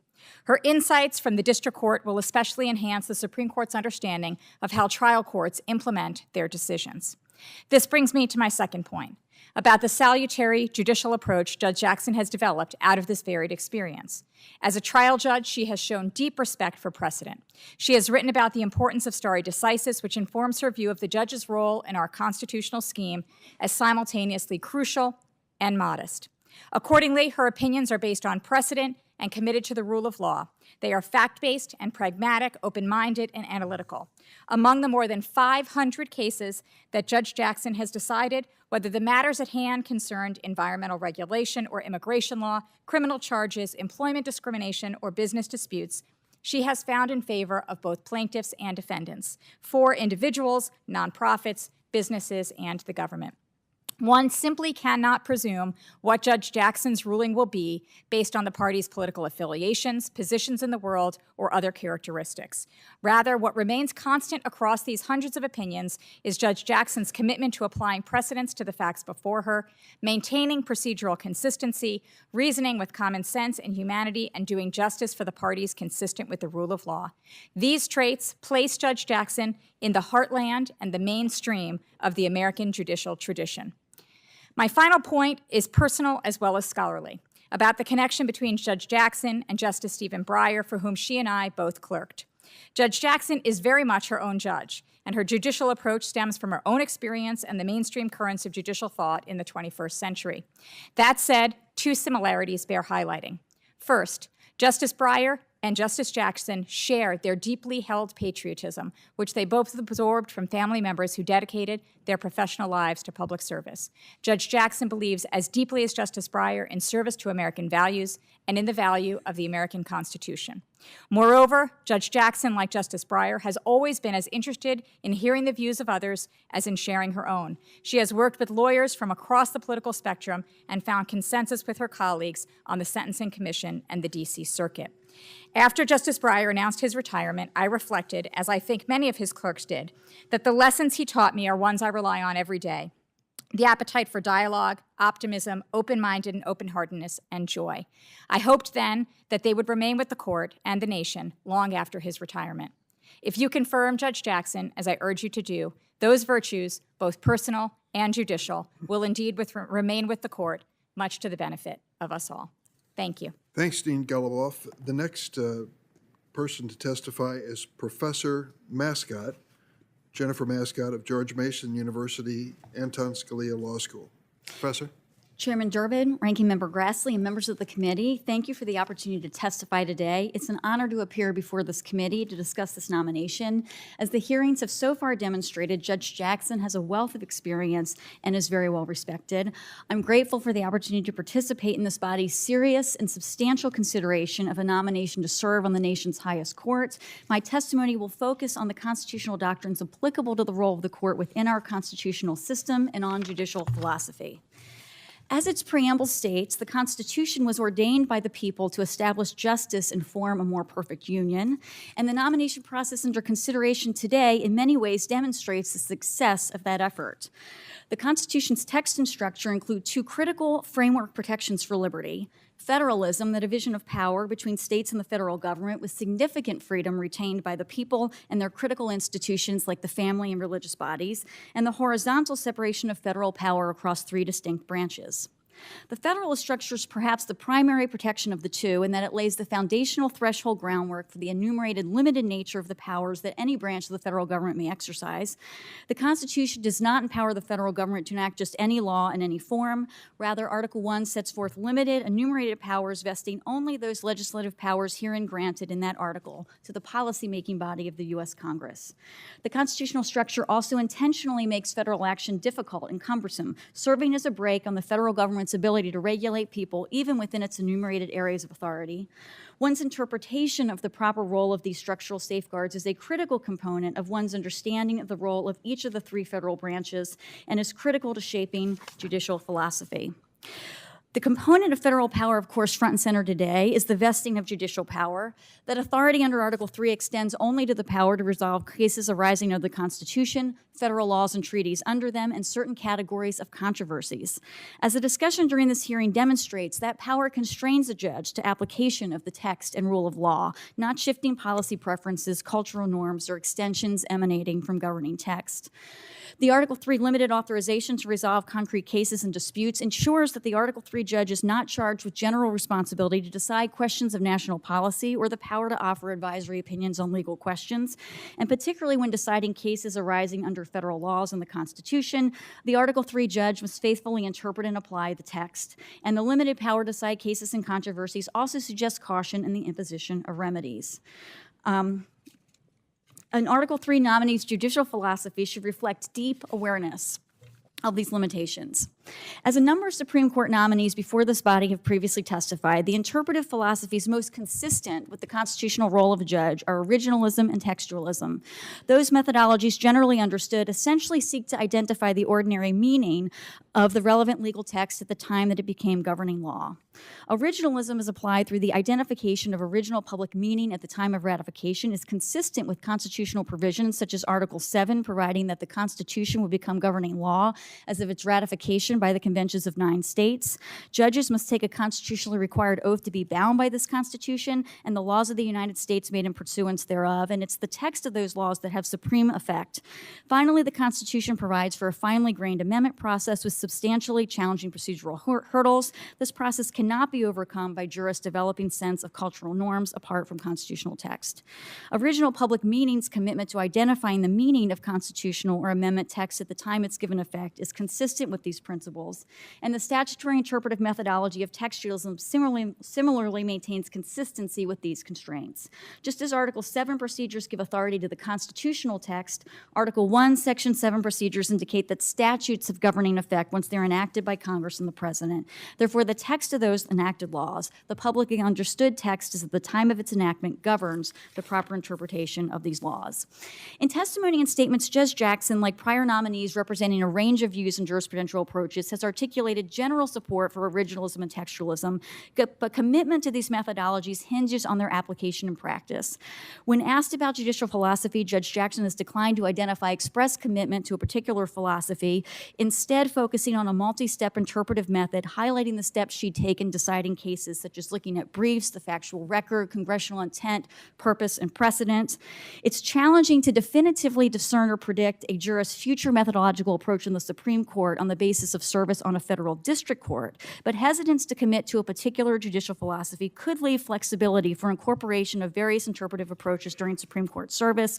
And Judge Jackson's explanation of her interpretive methodology during the hearing suggests perhaps more reliance on legislative history and extra-textual sources and purpose than that used by textually committed jurists like the late Justice Scalia, Justice Thomas, and more recent nominees like Justices Barrett, Kavanaugh, and Gorsuch. In addition, some of Justice Jackson or Judge Jackson's prior body of work suggests that she also may have a different view than a traditionally applied methods of originalism.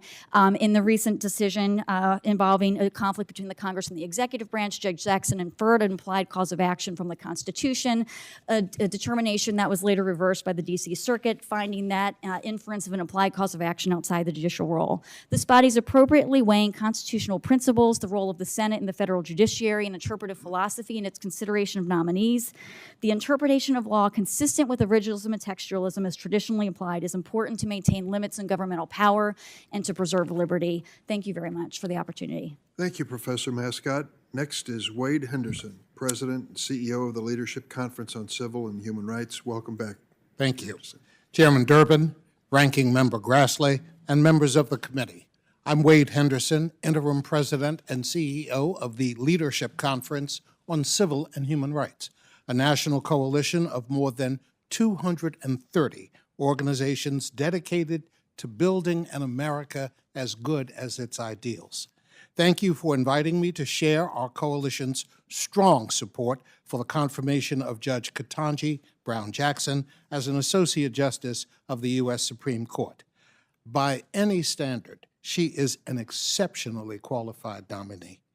When confirmed, Judge Jackson will make history as the first Black woman to serve on the Supreme Court, and it will happen 55 years after civil rights lawyer Thurgood Marshall was confirmed as the nation's first Black Supreme Court justice.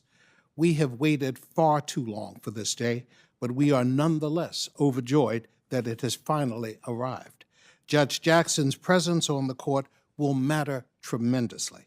We know that a more racially diverse court includes the perspectives of communities who have been traditionally excluded from seats of power, and that judges from different demographic and legal backgrounds infuse more viewpoints into their deliberations. Importantly, a diverse court helps communities trust that judicial decisions are not biased in favor of a select few. As you've heard this week, Judge Jackson will also be the first former public defender on the court and the first justice with any significant criminal defense experience since Justice Marshall. This is vital. Public defenders play a critical role in our criminal legal system, protecting the constitutional rights of people who cannot afford lawyers, but they remain vastly underrepresented on the federal bench. Institutions that we entrust to safeguard our democracy, including the Supreme Court, must work for everyone. It is imperative for the federal judiciary to be made up of fair-minded judges and justices who are committed to civil and human rights of all and who reflect diverse experiences. Our communities depend on the federal courts to administer justice and, importantly, to recognize injustice from the perspective of many. Judge Jackson, who has a commitment to defending the constitutional rights of all, is exactly who we need on the Supreme Court. As a district court and circuit court judge, Judge Jackson has demonstrated her even-handed approach to the law. Her record is immense, and while we may not always agree with her decisions, her commitment to follow the law and the measured ways in which she has approached the law has been remarkable. Judge Jackson's impressive record on and off the bench demonstrates that she is a fair-minded arbiter of justice, and it is why the civil and human rights community has so strongly endorsed her. Last week, the Leadership Conference sent a letter to senators signed by nearly 200 national organizations calling for her confirmation.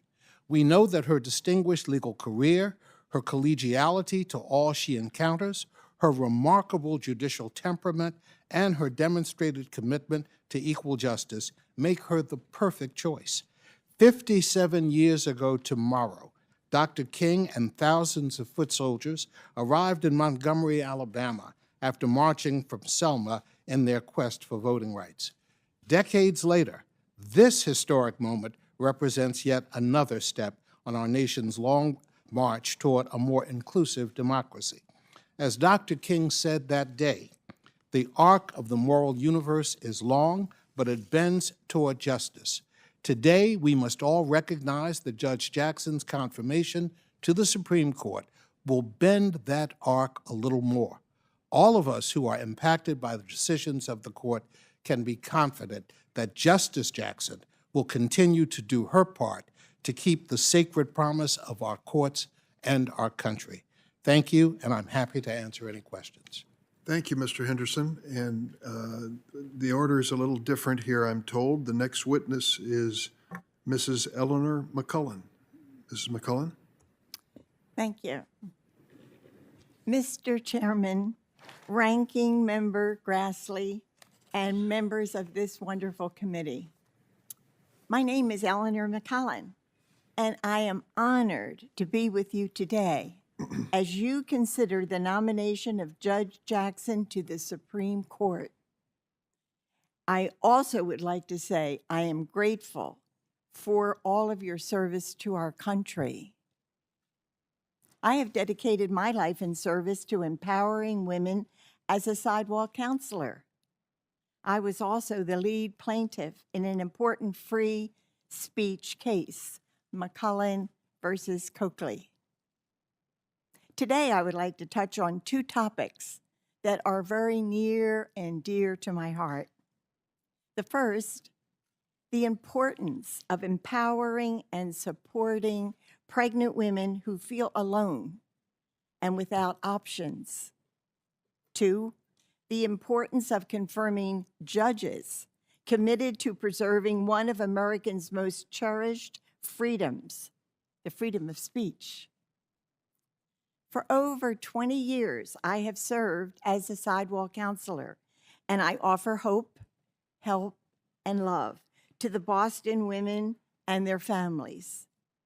So many women I've met believe that their only choice is to end the life of their baby.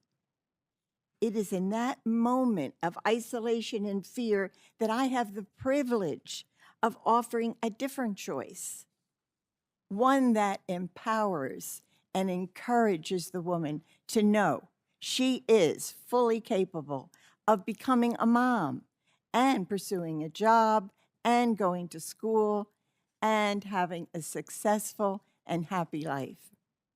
When I see a woman coming down Commonwealth Avenue, I always say, "Good morning, I'm Eleanor. How can I help you?" It's a powerful moment when a woman looks at me and our eyes connect and she stops to talk. It's in that moment, I promise her, she will never walk her journey alone. Of course, women often share with me their fears and their concerns about their pregnancy. I honor their thoughts and concerns, and I say, I understand. That is a challenge. But I also know you can do it with support, and I will support you with all my kinds of support. I will stand with you throughout the 9 months and beyond. I will hold your hand. I'm able to provide the mothers whatever resources they might need in that moment, including medical care, financial support. Of course, they come to our house. Of course, baby clothes and bassinets. I've had many, many, many, many baby showers. Of course, if some of my mothers want to go to school, we're able to help them financially to go back to school. And I just stick with the mothers and their families for as long as they need my help. For me, it's a joy to be able to offer women love and kindness, no matter what time of night or day they might call and need me. And being able to watch the children grow up, children who wouldn't be here had the mother not stopped to talk to me, this is an incredible privilege. In the midst of this joy, however, I know firsthand the pain of being unable to serve women when the government tries to violate our right to free speech. In 2007, Massachusetts enacted a buffer zone. It was a law prohibiting pro-life speakers from coming within 35 feet of the entrance of an abortion facility. As you might imagine, this prevented us from being compassionate and serving women and their babies because the law prevented us from having quiet, intimate conversations with them. I quickly realized that if I wanted to continue supporting women and babies, as a sidewalk counselor, I had to challenge the law. Even though I never thought I'd be part of a lawsuit, I knew I couldn't compromise or allow Massachusetts to rob Americans of our constitutional freedoms. So I stood for women. I stood for the babies and for every American's right to free speech, regardless of their views on life and abortion. I was deeply saddened to find out that Judge Jackson, while in private practice, advocated in favor of Massachusetts' previous buffer zone law in her amicus brief on behalf of abortion clinics. She and her colleagues maligned pro-life counselors, characterizing us in ugly and false ways. Her misrepresentations certainly don't describe me or any of the sidewalk counselors that I have worked with over the years. Indeed, the entire reason I challenged the buffer zone law was because I did not want to shout from a distance or come across as a woman with no compassion.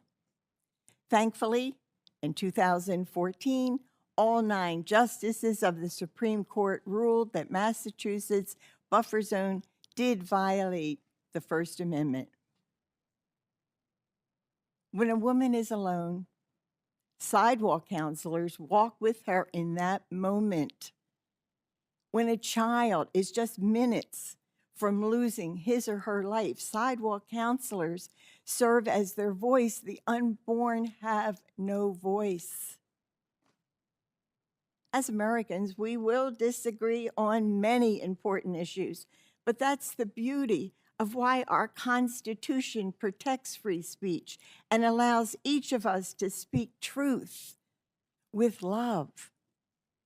My hope is that this precious freedom, which preserves our nation from tyranny and violence, will remain respected and upheld. I would ask Judge Jackson that if she is confirmed to the Supreme Court, that she will choose to uphold all Americans' First Amendment freedoms. And I would like to end with a story. It just happened this week. I was home and the telephone rang. And the woman said, "Eleanor?" I said, "Yes." She said, "Oh, I'm so glad to talk with you." She said, "I was just looking through my baby book of my little 3-month-old little girl.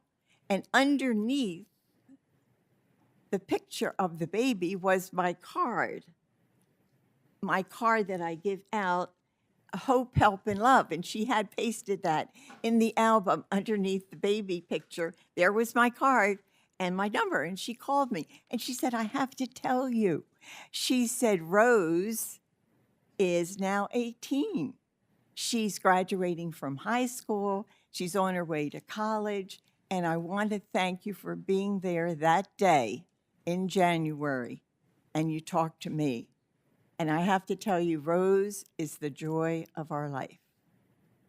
So in conclusion, you might ask, why am I so passionate about supporting mothers and free speech? Well, it's called love. And love, you can't argue with that. And thank you so much for listening. Thank you, Ms. McCullen, for being here today. We really appreciate that. You're welcome. Our next witness is Mr. Richard Rosenthal. Mr. Chairman, Ranking Member, members of the Judiciary Committee, thank you for the distinct honor of appearing before you today. Just a few weeks from now, I will marry my beloved fiancée, Anna. And today, I get to testify in support of the nomination of my lifelong friend, Judge Ketanji Brown Jackson, to be on the Supreme Court. So I feel especially blessed these days. And get well soon, Dad. I love you. Senators, I have known Ketanji Brown Jackson for nearly 38 years. We first met in 1984 as students in our public junior high school in Miami, Florida. I was 12 years old back then, and Ketanji was 14. We were friends back then right away, and now 38 years later, we still remain dear friends. From the very first day I met Ketanji, I knew she was special. In my entire life, I have never met anyone like her. In junior high, and then again at our large public high school, Ketanji was seemingly everywhere and everything. The president of the student body, the upbeat voice delivering the morning announcements over the school's public address system, the graduating senior voted most likely to succeed. And in our speech and debate program, she was literally the national champion in her event. Through it all, she was the one student who stood out as universally loved and admired by everyone, her fellow students, teachers, and administrators alike. Ketanji's incandescent brilliance was obvious to all of us from day one. But even more importantly, she has always been one of the kindest, warmest, most humble and down-to-earth people I have ever met. All this while still possessing boundless charisma, drive, maturity, and grace. For all these remarkable characteristics to somehow reside in the same one person, well, I suppose you can understand why everyone who knows Ketanji believed she was destined for greatness. I could go on and on describing Ketanji's amazing qualities, but instead, let me relate two stories from our high school days. First, Ketanji wasn't just a supernova national champion from our debate squad, though of course she was.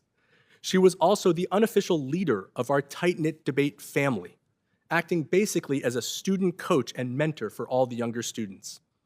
Outside in the grassy area between the school's hallways, we would sit cross-legged on the ground, all of us in rapt attention, while Ketanji would stand and explain to us the keys to success, in particular, the need for preparation, poise, discipline, and above all, hard work. She was a born leader. No matter how high she would climb, she always threw ladders down to the rest of us and encouraged us and helped us on our upward climb to the best of our abilities.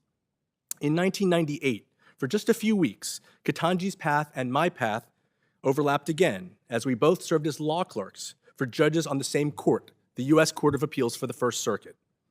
She was finishing up her one-year appellate clerkship and I was just beginning mine. For those few weeks, I confess that I felt a surge of excitement and satisfaction because I had actually accomplished something that Ketanji had accomplished. But for her part, Ketanji has never been about comparing herself to anybody else's accomplishments. She simply sets her own goals and then works tirelessly to achieve them. In the nearly 40 years that I've known Ketanji, I can't remember ever hearing her say an unkind word to anybody, or even an unkind word about anybody. That's just not her nature, and it's not how her amazing parents, Mr. Brown and Mrs. Brown, raised her.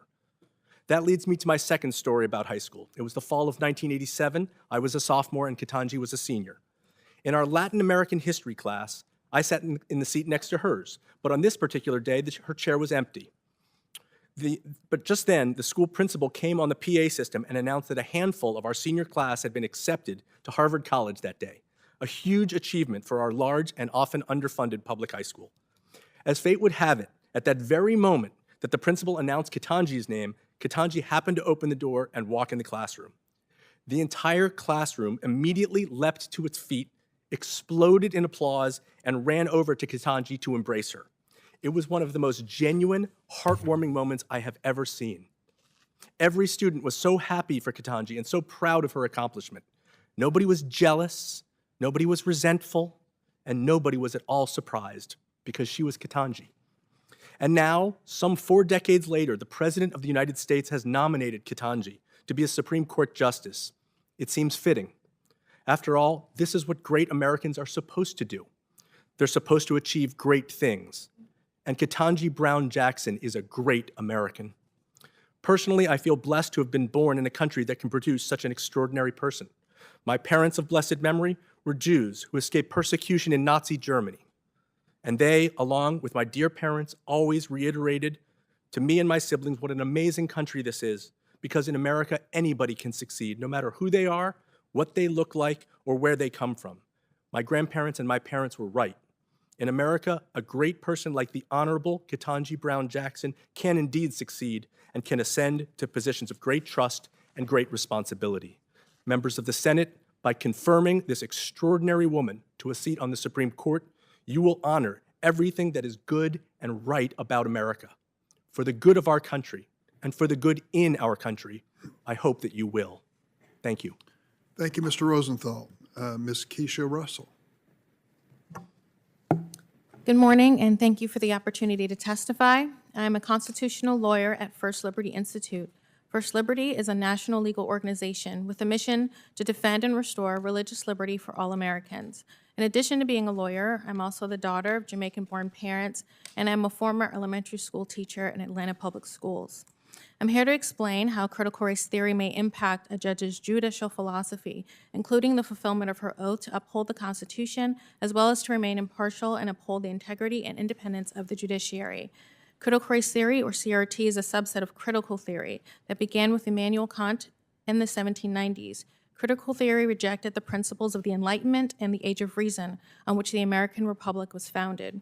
Critical theory teaches that all human relationships are relationships of power between the oppressors and the oppressed. The oppressor-oppressed lens of critical theory helped establish totalitarian ideologies such as Marxism and Nazism. CRT's key assertion is that racism is not the result of individual conscious prejudices, actions, or thoughts, but rather that racism is a systemic and structural force. CRT teaches that racism is embedded in America's legal systems, institutions, and capitalist economy, and it demands whiteness as a societal norm. I will address 3 of CRT's erroneous assumptions and the possible impact on judicial philosophy. Number 1, believing that America was founded on racist ideals is wrong and incompatible with a judge's oath to uphold the Constitution. CRT proponents claim that America was founded and the Constitution was drafted to promote racism and slavery. Historians have debunked this claim as false. The truth is that America's founders were divided on this issue of slavery, and many of the founders were abolitionists. America's core ideals of freedom and equality, expressed in the Declaration of Independence and the Constitution, sparked the movements that led to the eventual elimination of both slavery and Jim Crow.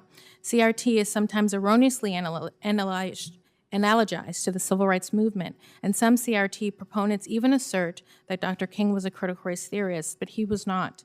Now, King would argue that Bull Connor, the head of the Birmingham, Alabama police, and the Southern racists were violating the principles of the American founding, but critical race theory would argue the opposite, that Connor was the fulfillment of the American founding, because America was founded to perpetuate this white supremacy.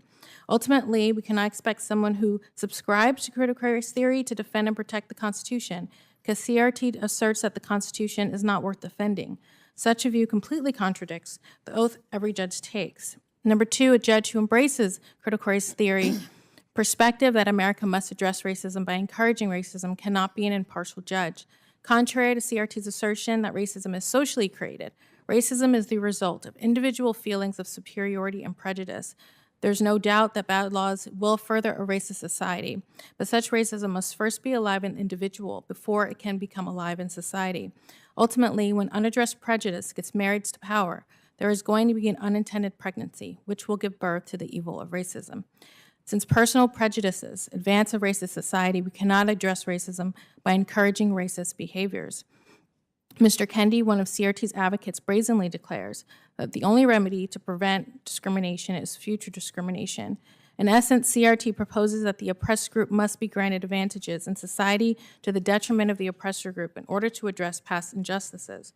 Adherence to CRT removes the principle of equality before the law that is necessary for just decision-making. Consider, for example, how CRT philosophy could influence a judge's view in criminal sentencing. If a judge believes that the only way to correct racism is to provide advantages to blacks and disadvantages to whites, this would create dire injustices in that judge's practices. A judge who embraces CRT's views may engage in favoritism and partiality, contrary to the judicial canons. Number 3, a judge must uphold the integrity and independence of the judiciary, and she cannot do so if she considers systemic racism in her decision-making. While racism is alive in the hearts of many people in our country, it does not determine the outcome of any minority's educational, professional, or economic accomplishments. My own testimony is a reflection of this truth, as I am a first-generation American and the daughter of Jamaican-born parents, and despite the fact that my parents came to this country to build a life for themselves from the ground up, my parents still raised many successful children.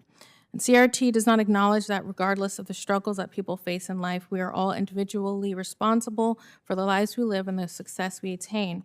Instead, CRT makes race the predominant relevant factor. Every lawyer and judge promises to defend and protect the U.S. Constitution, but she cannot uphold this oath if she believes that the Constitution and the principles of America's founding are inherently racist and inherently flawed.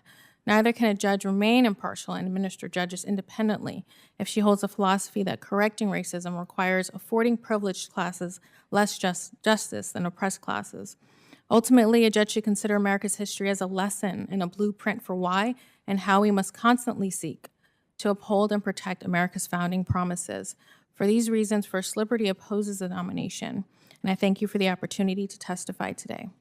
Thank you, Ms. Russell. And next is Captain Frederick Thomas. Good morning, Committee Chairman, Senator Richard J. Durbin, and Ranking Member Senator Charles E. Grassley, and members of the U.S. Senate Committee on the Judiciary. I bring you greetings on behalf of the Executive Board, members, and constituents of the National Organization of Black Law Enforcement Executives, NOBLE. My name is Frederick L. Thomas, and I am the National President of NOBLE and current captain for the East Baton Rouge Parish Sheriff Office in Baton Rouge, Louisiana.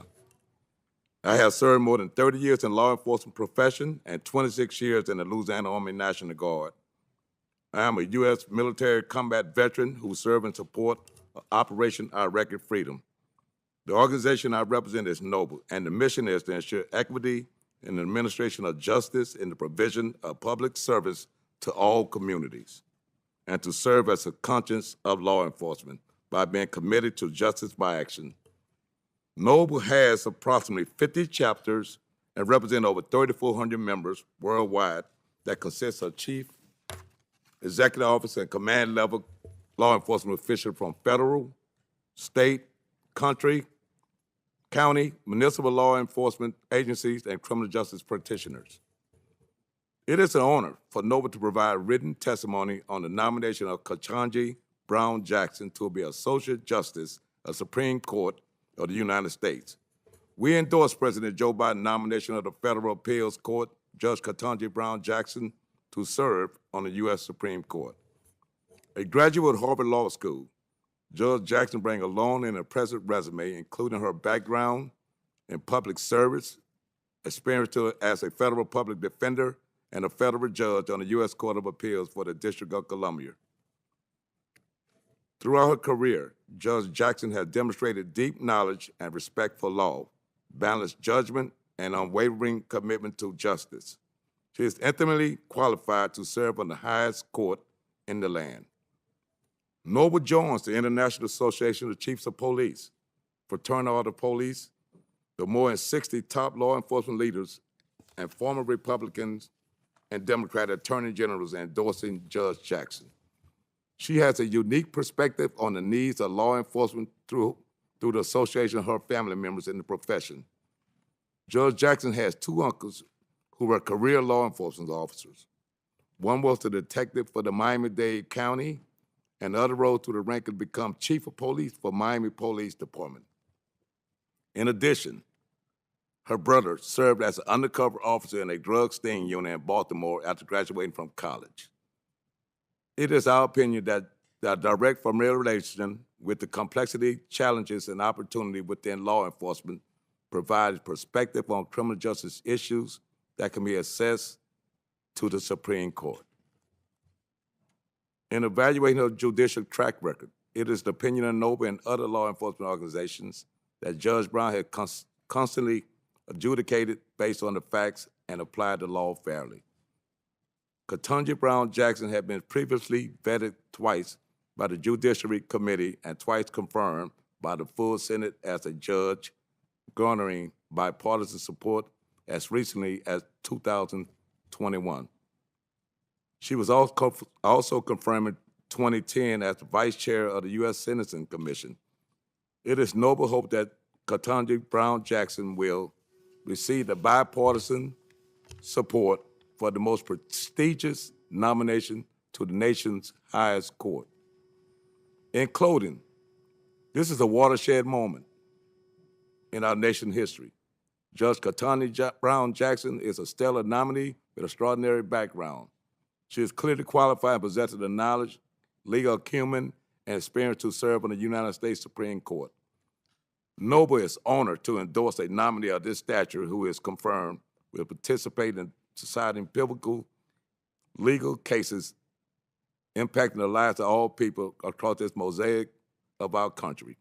We encourage this esteemed body to send her nomination to the Senate floor. I thank you, Chairman Durbin, for the invitation to appear today, and the committee members for your kind attention. Thank you. Thank you, President Thomas. Our last witness is Ms. Serrano, who I believe is going to join us by virtual WebEx. Let's hope that it's connected. Ms. Serrano? Good morning, Chairman Durbin, Ranking Member Grassley, and members of the committee. Nelson Mandela once said, "There can be no keener revelation of a society's soul than the way it treats its children." The people who sexually exploit and abuse children must be held accountable, not only to society, but to their victims.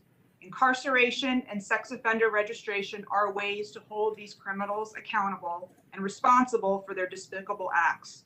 Child pornography, or child sexual abuse material, or CSAM, is a horrific crime that plagues victims long after the initial sexual abuse.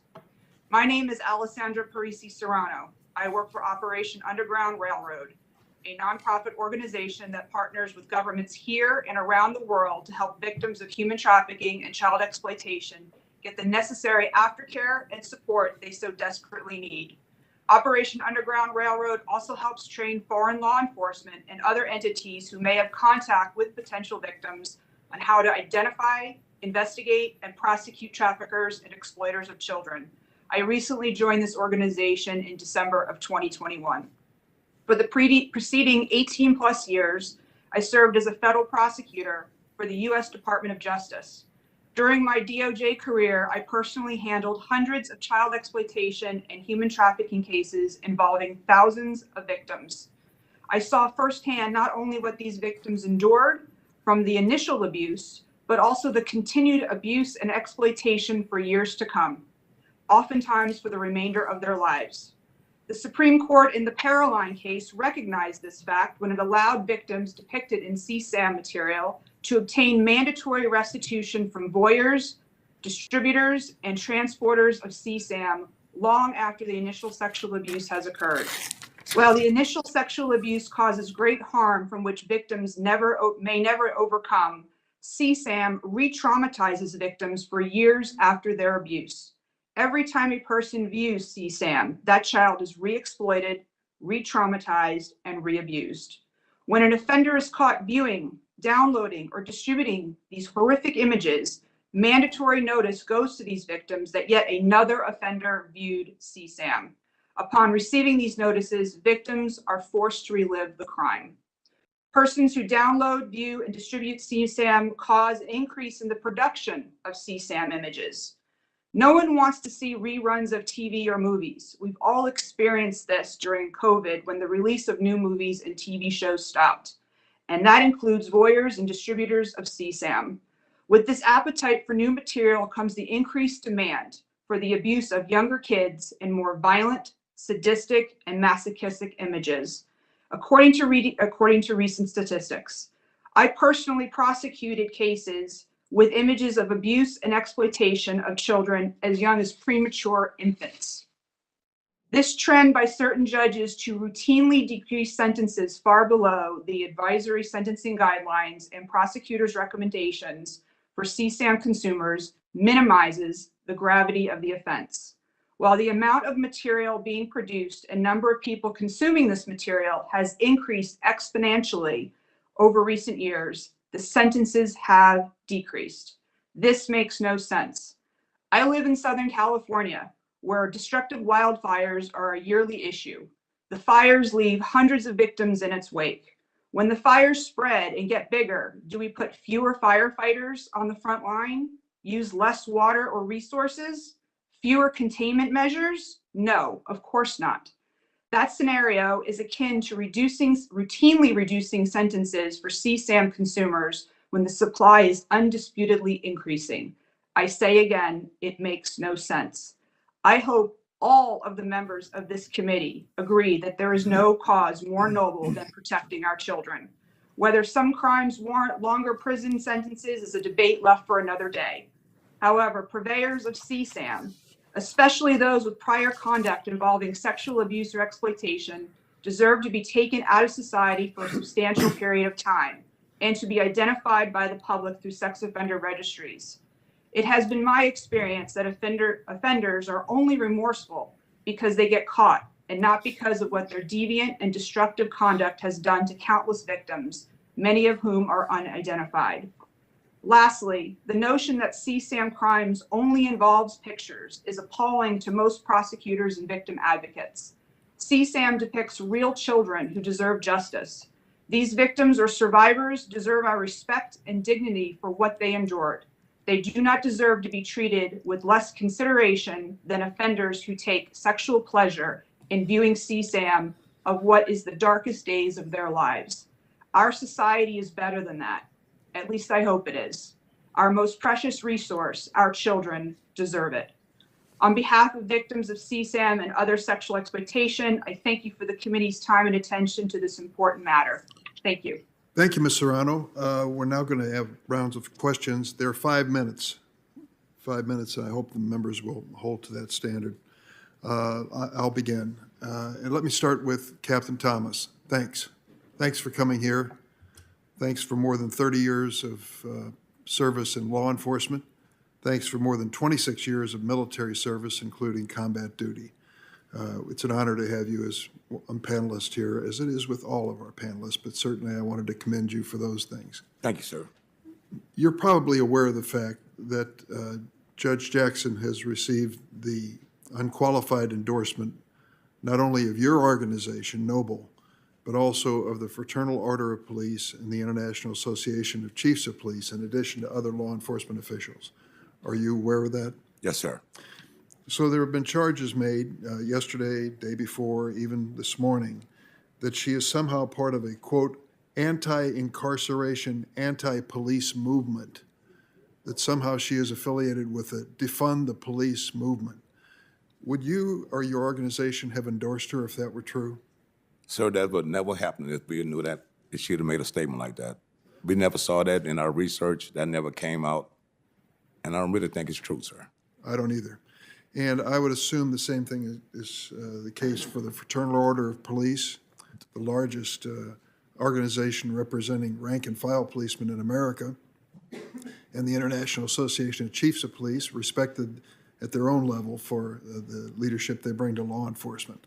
So that is a charge which I think is belied by the fact that this endorsement has taken place. Yes, sir. Wade Henderson, you were in the audience. Welcome back. You were in the audience and heard the earlier testimony from the American Bar Association. 2 or 3, maybe 4 members have really dwelled on this whole question of sentencing in child pornography cases and child abuse cases. And I asked the 3 representatives of the American Bar Association if they had made inquiry among the professionals, prosecutors, defense lawyers, judges who have witnessed Judge Jackson's role in criminal justice, particularly in this particular area of the law. And they testified that they had consulted with 250 professionals to reach their conclusion of giving her a unanimously well-qualified rating. And I asked them during the course of this, since we spent so much time here with 3 or 4 members dwelling on that issue, whether they found any evidence to back up the charges that were being leveled at this committee level, and their answer was no. No evidence, not at all. You would think that one person out of 250 would have found the same conclusions as 3 or 4 of my colleagues did in the last several days. What is your conclusion from that? Mr. Chairman, your questions to the American Bar Association representatives, in my view, were dispositive of this issue of whether Judge Jackson in some way was outside of the legal mainstream of other jurists or somehow tolerated the abuse of children implicitly by the questions that were posed. I thought their responses this morning were completely dispositive. I began, when I saw the testimony yesterday, thinking that, unfortunately, this hearing has devolved in some ways to a partisan attack on an otherwise extraordinarily well-qualified nominee. By any standard, Judge Jackson's record, both on and off the bench, her academic achievements are unparalleled with almost anyone who has been appointed to the Supreme Court. A failure to find her vulnerable on the basis of qualification has somehow led to a series of questions focused on 7 decisions that she rendered in sentencing that, in my view, bordered on the demagogic. I think when one takes a look at the repeated effort to pose questions about her record somehow being outside of the mainstream, indeed reinforced that view. Ultimately, I think the issue, as Senator Whitehouse mentioned, was both asked and answered, and that the judge had clearly demonstrated that she was well within the mainstream of judicial thinking. Finally, I felt that the criticism of some directed at her for her decision-making was misplaced, to the extent that her decisions, at least to those who questioned her, were somehow at variance with what the law was. They could have said that. No one did. But they could also recognize that it is up to Congress to establish the standards that judges apply in their decision-making responsibility. To the extent that there were questions posed about her, better to look inward at the role that Congress played in establishing the role that judges fulfilled in this moment. Thank you, Mr. Henderson. Senator Grassley. Ms. Mascott, we heard several times from Judge Jackson that her judicial philosophy is in her 500 cases or whatever number that we have from her district court work. So that was her answer to the questions about what's your judicial philosophy. How important is a justice's judicial philosophy in determining how they will rule on the bench? Sure, Senator. Well, I think as these hearings and numerous Supreme Court nomination proceedings previously have indicated, is judicial philosophy is obviously paramount because in contrast to the political branches, this body and the presidency, judges have a limited role to decide cases and controversies. And as Mr. Henderson is saying, Congress has a large role in establishing what the role and the jurisdiction of courts are going to be and the procedures they're going to put into place. And so a judge's approach and philosophy in interpreting both the Constitution and statutory text is critical.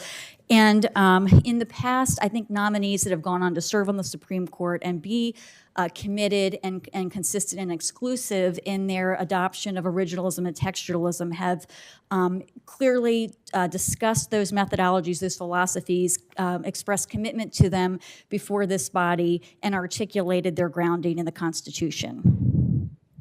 I'm going to ask Ms. Serrano, you're a former assistant U.S. attorney. You're familiar with these crimes where children are victims. Could you describe the sentencing enhancement around child pornography cases for use of computer, the number of images, pre-pubescent victims, but not so much on the mechanics of it, but explain why we have these enhancements?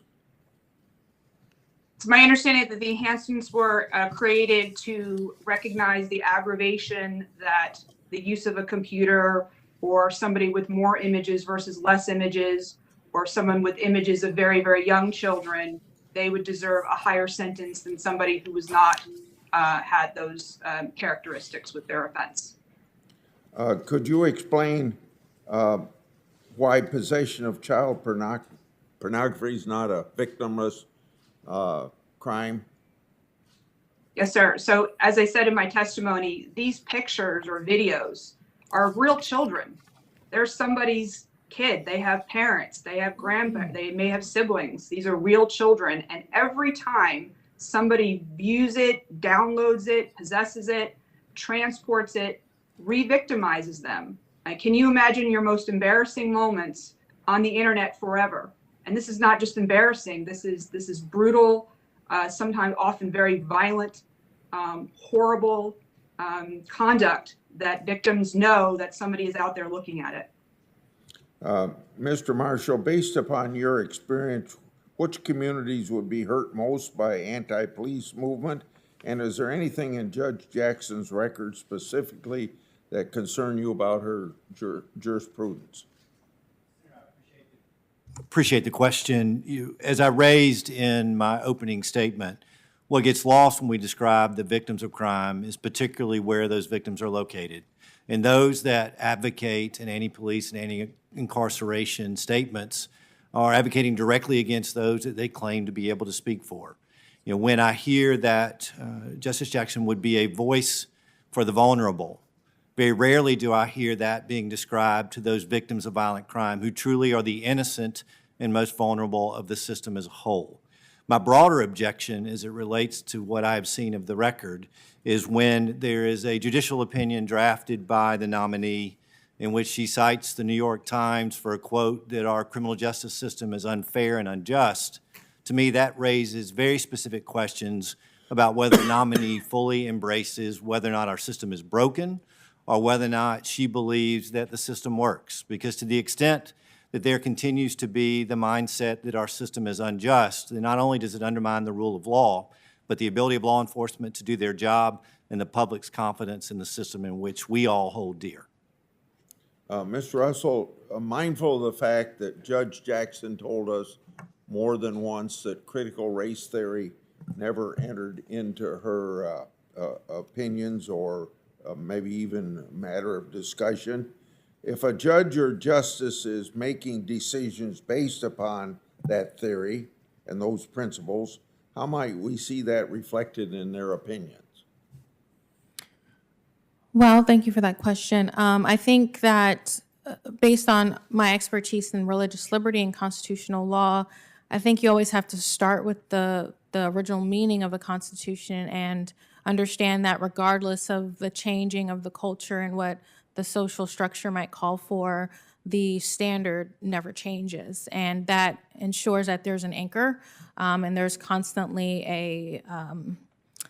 a foundation to go back to. And so if you look at the Constitution through the lens of CRT, then you're going to assume that it's inherently flawed and incorrect, and you're less likely to view it as being something or a source that you need to go back to or a source that should be relied upon, and certainly not in the original meaning, because the original meaning is going to be inherently discriminatory if you look at it through that lens. And so if you see it reflected in opinion, say in a religious liberty case, you might be inclined to say change that original meaning in order to reflect the current culture's new understanding of what religious liberty should mean. Thank you, Mr. Chair. Thank you, Senator Grassley. Senator Whitehouse. Thank you, Chairman. Ms. Russell, Ken Klakowski worked for First Liberty before he went to the Department of Justice to become senior counsel to Assistant Attorney General Jeffrey Clark and participate there in the drafting of a proposed letter in an effort to overturn the presidential election in Georgia. Did you personally or did your organization have any role in helping to prepare or facilitate the preparation of that letter proposed by Jeffrey Clark? No. Thank you. Mr. Marshall, you were the chairman of the Republican Attorney General's Association and the Rule of Law Defense Fund in the run-up to the January 6th assault on the Capitol. And Rule of Law Defense Fund sent robocalls urging recipients to march to the Capitol on January 6th. Were you personally present in Washington, D.C. on January 6th? Your microphone should probably come on. I was not. Did RAGA or RLDF have staff present here? Can't speak to that, but Senator, what I can tell you is that we've denounced lawlessness. Not only is it related to what took place on January 6th, but also the lawlessness that continues to go on across our country with violent crime. And what I would hope is, as part of this hearing, that this body is likewise questioning our nominee about her philosophy on criminal justice as it relates to decisions she would make on the court. Did you personally know of or approve the text of the robocall that went out from RLDF? No. Do you know how that robocall was funded? Was that out of general revenues of RLDF, or was a specific solicitation made to fund it? No knowledge. No knowledge? Did you personally solicit funding for that robocall? Senator, I've made multiple comments here already. The question before this body is the nomination. I get to of ask Judge you Jackson. questions. Yes, sir. And my what question I'm to telling you you is, is did that you we have denounced personally what took place that day, as we do money continue to denounce the for the violence taking place RLDF across this country. robocall that day? Pretty simple question. Yes or no, did you personally solicit money to support the robocall that brought people to the Capitol and who then assaulted the Capitol? No. Very well. Did you have any contact with members of Congress in any effort to keep the electoral process open through objections to give those coming to assault the Capitol time to breach the Capitol and disrupt the elections process? No. Have you offered any testimony to the January 6th Commission? I've not been asked. You've not been asked. As you sit here, you enjoy the protection of the Capitol police officers who are here and who defended our Capitol against the assault on January 6th by the crowd that your organization helped recruit. Do you have anything to say to them, particularly to those who were injured in the line of duty on that day? Senator, I object to the premise of your question that somehow or another the organization I was connected with had anything to do with the violence that took place. We've denounced that violence before, and as I've done with you here today.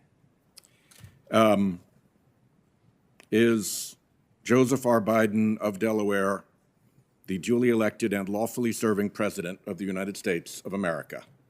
He is the President of this country. Is he the duly elected and lawfully serving President of the United States? He is the President of our country.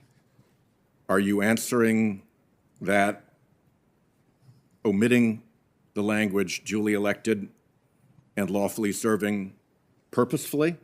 I'm answering the question. He is the President of the United States. And you have no view as to whether he was duly elected or is lawfully serving? I'm telling you he's the President of the United States. No further questions. Senator Cornyn? To me, one of the most important aspects of the confirmation hearings is the opportunity to revisit first principles about our government, separation of powers, freedom of speech.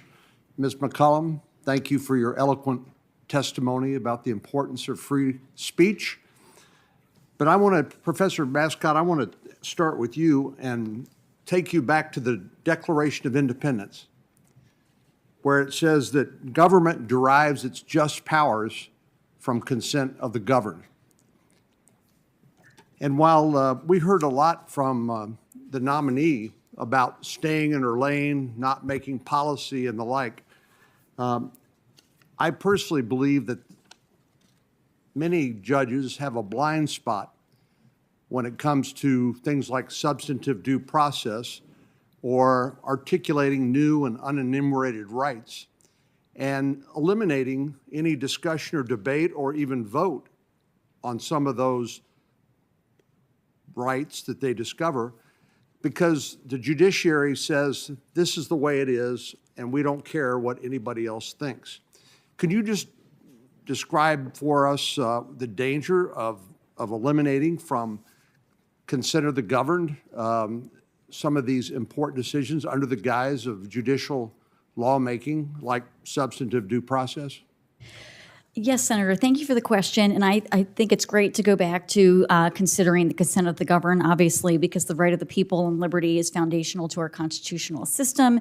And as my written testimony goes through in more depth than I mentioned today, I mean, I think there are multiple structural limitations in the constitutional system, some that we often overlook, that lead to quite a modest role for judges. So first, there's the role of federalism, of the states, the people, our important institutions like religious bodies, the family, continuing to have a great say, we the people, that limits really the power under the text of the Constitution that the federal government in any branch is supposed to exercise. The federal government is one of limited powers, correct? That's correct, Senator, listed in Article 1 of the U.S. Constitution. And so that structural constraint is the first threshold thing to be considering when thinking about the federal role and the where the source of the legal and constitutional authority for law to begin with. And then even within that system, as this body's discussed many times, there's the separation of powers among three branches. And of course, with Congress being closest in elections to the American people and the president being elected, the role of the judiciary is quite modest. Since our time is limited, Sure. Let me ask another question. And when judges get outside their lane, when they make policy, when they make political value judgments, does it violate those principles that you've articulated about our form of government and the limitations on judicial power? Yes, Senator, which is why it's important to have a muscular reliance on the text and structure of the Constitution and statutes. Ms. Russell, I know your practice involves protection and defense of religious liberty. That's another provision of the First Amendment that Ms. McCullen addressed, that beyond free speech, the freedom of religion in our country. And when the Supreme Court justices identify new unenumerated rights and hold that no state, no local government can enact any policy in conflict with that new right that they identify, does that potentially endanger the religious liberty of Americans? Well, yeah, it definitely could if you are not taking into account sort of as I said, the foundational importance of religious liberty, and you instead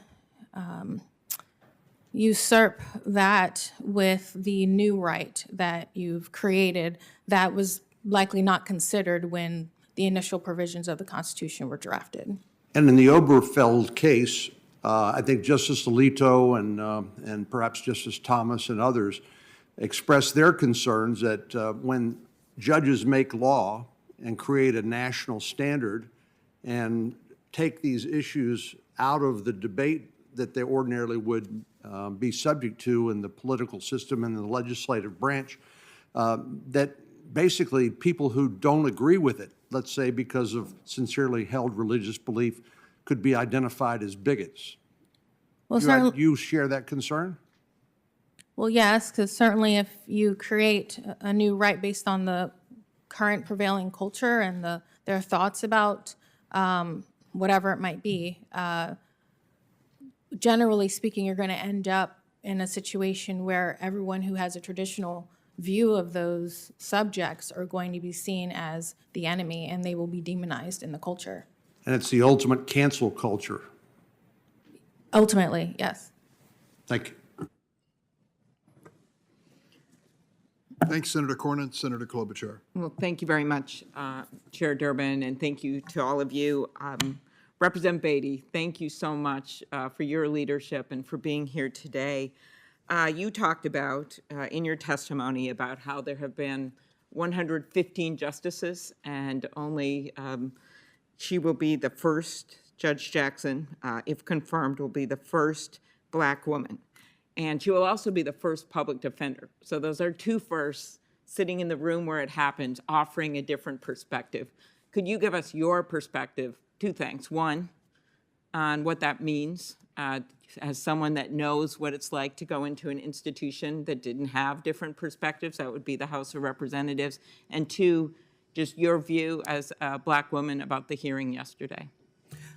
Let me start with your last question. And first of all, Senator, thank you for that. As I witnessed yesterday, and certainly want to say to Congressional Black Caucus member Senator Cory Booker, thank you yesterday It was emotional, it was heartfelt, but it also spoke not only to Black America, but to America, of how valuable this will be, because what we will see when she is confirmed is what America looks like. We are no longer looking at where we were 56, 65 years ago, but yet we're still fighting for the same thing.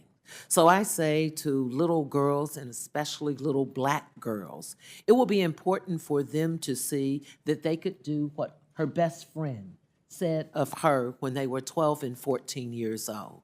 I think it builds hope for America. And we know that all too often as elected officials, and wanting to get more people who are representative of this wonderful America that we live in. And that includes making the change and having the courage as senators to confirm a Black woman, not because she's Black, and this is what I want you to hear loud and clearly, but because she is qualified, more qualified than most we have seen in this room.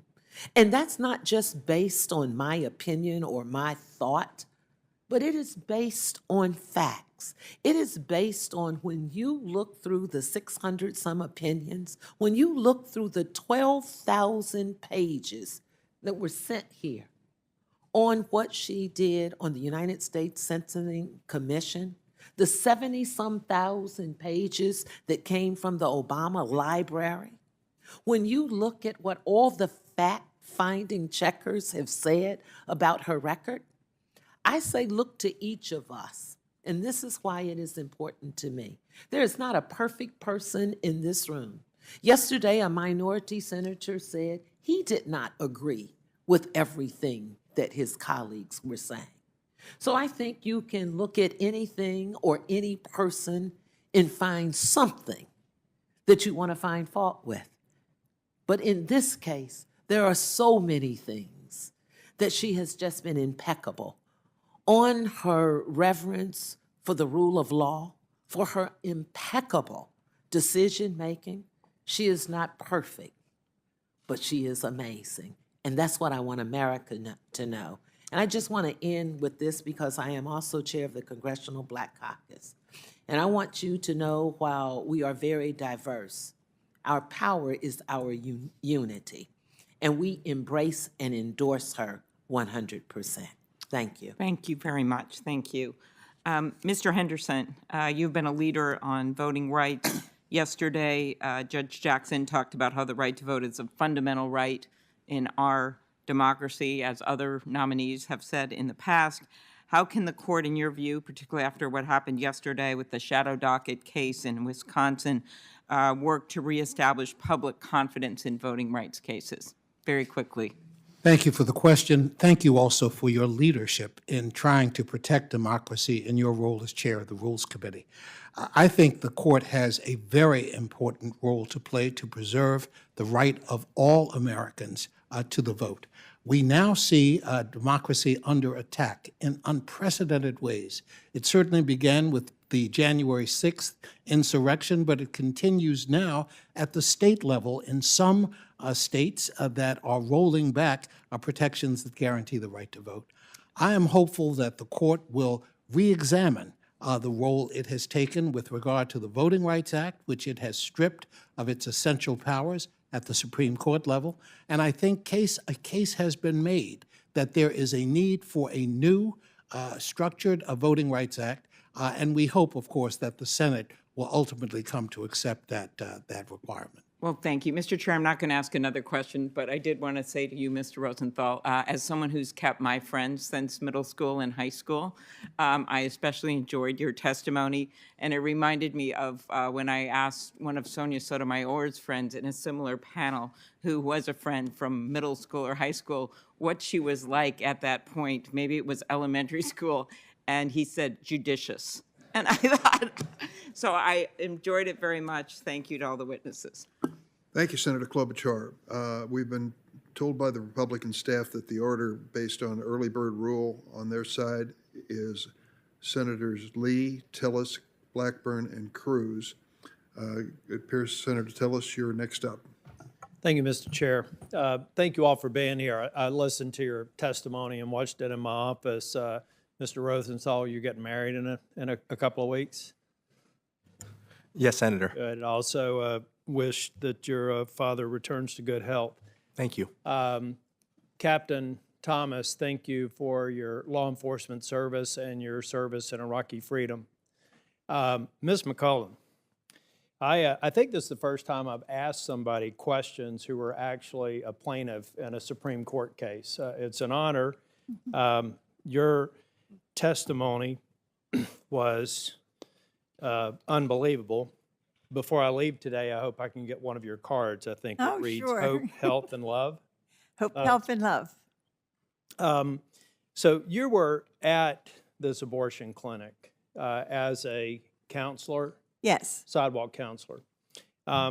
Yesterday, I tried to make the distinction because I think some people were approaching that case as a pro-life or pro-choice case, and I was trying to make the point it was about freedom of speech. You agree with that? I think you said that in your testimony. Sure. Now, in the amicus brief that was created, I think there were quotes in there. So these weren't words necessarily of those who created the amicus brief, but they were quotes from, I guess, the plaintiffs in the original case that you were mean, in your face, aggressive, and I think that the other quotes said that they even felt like they may be shot by you. Now, I know that was a couple of years ago, but that seems to be not characteristics of your behavior. Would you agree with that? Oh, absolutely. Can you were out there. You were not the only one. Were there others out there as life counselors or? Sure. Yeah. Were any of them mean, in your face people that looked likely to shoot somebody? No, absolutely not. So tell me a little bit about I'm sorry, I got to go quick because I'd like That's to hear okay. you talk. I'd like for you to repeat your opening statement. But tell me about I was trying to get with Judge Jackson yesterday, who incidentally, Congresswoman, I think is eminently qualified. And I find it hard to believe that anybody on my side of the aisle would disagree with that. So this has more to do with the application of philosophy and worldviews it could potentially influence. But I think you should make no mistake that I agree with the ABA that she is highly qualified, and I'm glad to see she got that rating. But I'm trying to get an idea of what it was like on the ground. They were telling you, now one of the reasons you mentioned in your testimony that you may have to raise your voice is you were so far away from these young expectant mothers who may not have ever known that there was a choice of life that would fulfill them, like the mother who sent you the picture of her 3-month-old baby, who's now in her teens. So I could understand if you're several feet away, you may have to raise your voice just to get their attention. Maybe that's what they meant by shouting it in your face. But with the Supreme Court ultimately striking down the underlying Massachusetts law that was used as a basis for the complaint, were there people that were inside the envelope, or maybe, I was trying to determine whether there were people that were escorting them in, which are basically expressing their free speech rights to choice. Were they there, or was it just that, so were there people inside the buffer who were able to escort them in, and your argument was that you want to be there to hold their hand, I think you said, never walk the journey alone. Is that an accurate portrayal of the facts on the ground, that you felt like you were not given fair access? Fair, that's true. Okay. Because, yes, you have it there, Senator. And yes, they are inside the buffer zone, and they're talking to the mother-to-be. That's what I thought. That's why I just wanted to get it right. Yes. And I think it's wonderful that you're here because you're either an Oscar-winning actor or actress, or the fact of the matter is that was a wholly unfair assertion of who you were. Just a quick question. I actually had one for Ms. Russell and Ms. Mascott. I'm not going to have time for both. So, Ms. Mascott, you talked about in your opening testimony the application and practice. I was thinking about a case that Senator Cornyn brought up that had to do with the congressional direction. The plain word of the statute said that the removal, the 2 year. Are you familiar with this? Are you talking about Make the Road, New York? Yeah. Okay. And it was my understanding that Judge Jackson used as a basis for the nationwide injunction that it did not comply with the APA, but that seems to be a tactic every once in a while, even though the plain letter of the text seemed like, and I think it's the reason why it was ultimately struck down by the DC Circuit. But do you know of any other examples where Ms. Jackson may have applied a similar logic to a case?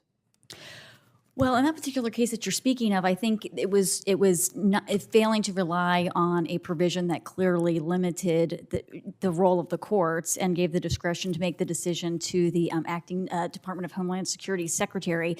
I think in other opinions, what seems to be the case is that Judge Jackson is using a blend of sources, perhaps relying on legislative history or looking at intent or purpose more than other justices in the past who have expressed exclusive commitment to textualism, or maybe in applying canons of construction, perhaps moving beyond text sometimes in a way that might be different from other justices in the past, like Justice Scalia and Thomas. So, of course, it's hard to predict based on district court rulings how a judge will rule, but there are these other instances like the one you mentioned, or in the McGann case where the D.C. Circuit disagreed that suggests maybe— in the interest of time, because I know we have a vote, I'd be very interested, thank you for that, but I'd be very interested as a follow-up, if you have time over the next week, to just provide me a few specific examples if you can. You don't have to go to a great level of detail, but I would appreciate it. Mr. Chair, thank you. And Ms. McCullen, do you have one of those cards? I'm going to get it on the way out. Thank you. Thanks, Senator Tillis. This isn't a coup. Senator Durbin has gone to vote, and as is customary, one of the members of the committee takes his place. And I'm in the chair now, Richard Blumenthal of Connecticut, and very pleased to have my round of questioning while I am taking the chair for Senator Durbin. Let me ask Dean Goluboff, you have an extraordinary career yourself as a trailblazer, the first female dean at the University of Virginia. You had a distinguished clerkship with Justice Breyer, and before that, our good friend Guido Calabrese, one of the most distinguished judges and scholars in the United States at the Yale Law School, where you went as well. A number of us on this panel have talked about the legitimacy crisis that the Supreme Court faces. Maybe the result of self-inflicted wounds, maybe the result of the times in which we live, but Justice Breyer's very thoughtful, deliberate, methodical approach, as was outlined by Judge Jackson as well, seems to be one of the hallmarks of his ability to bring the court together to overcome divides and disagreements, which in my view is very important at this point in the court's history. Would you agree? I would. And maybe you could elaborate as to why that is important for this court at this moment in its history. I think the court's authority, as Professor Mascott has been talking about, in the separation of powers really comes from its deliberative nature. It doesn't have the power of the sword. It doesn't have the power of the purse. What it has is its reality and perception of being a neutral arbiter. And I think Justice Breyer played a critical role in enhancing and facilitating deliberation across all of the justices of the court. And I think everything that we know about Judge Jackson suggests she will do exactly the same thing. So the lack of trust and credibility is a threat to the court because it doesn't have armies or police forces or, as you say, the power of the purse. What it has is the trust and respect of the American people. Yes, that's something Justice Breyer talks about frequently in his writing and in his speaking, is the fact that without the trust of the American people, the court simply can't do its job. The rule of law, the justices are committed to the rule of law, and the rule of law exists because the American people follow the rule of law and only do so when they have faith in the court. Let me ask, and I think that point is very well said, Congresswoman Beatty and Mr. Henderson, we are celebrating here a remarkable achievement. I've said it should have happened long ago. it's a leap into the present in the historic nomination by President Biden of the first black woman to the United States Supreme Court. But as much as we celebrate, as I pointed out yesterday, the decisions of the court in Shelby County and Brnovich that essentially have set us back, and especially in this area of voting rights, John Lewis was a great friend and hero to you and to me on integration, backsliding as well. Maybe I can ask you to reflect on, both of you, because you have such deep and broad experience and expertise in this area, about the ways that the Supreme Court has reversed some of the progress that was made in our own lifetime. Ms. Beatty, Congresswoman Beatty, why don't you go first? Well, first of all, let me just say thank you for that question, and I am sure that Congressman John Lewis is looking down on us in a hopeful manner, especially as it relates to civil rights and voting rights. I think what we have to look at first, as was said by both of the professors, that the power is not in the policy or the Congress. So I think what this does with this confirmation would be, it would be a hope for the people out there to help us as members of Congress and also as senators, that we have to first do our job. And I think we have an obligation to help those justices by sending them policy, sending them voting rights legislation that they can then do within the rule of the law what the people are looking for. So I think that it starts here. And I think that question is so wonderful as I am sitting here as a member in the majority, with members in the majority and the minority, that the work starts with the House and the Senate. And so if that question would allow me to say that I am willing, because voting rights is the fundamental of everything that we talk about right now, whether it is the freedom of speech, whether it is working with our police, whether it is being the voice for those who are voiceless. Let's start by saying we're going to give not only this justice, but all of the justices something that they can look at and rule on, because we've sent them something that we're united. And I would ask, since I'm here today and with that question, that I ask my colleagues that we start with voting rights legislation, that we look at where we are with nullification.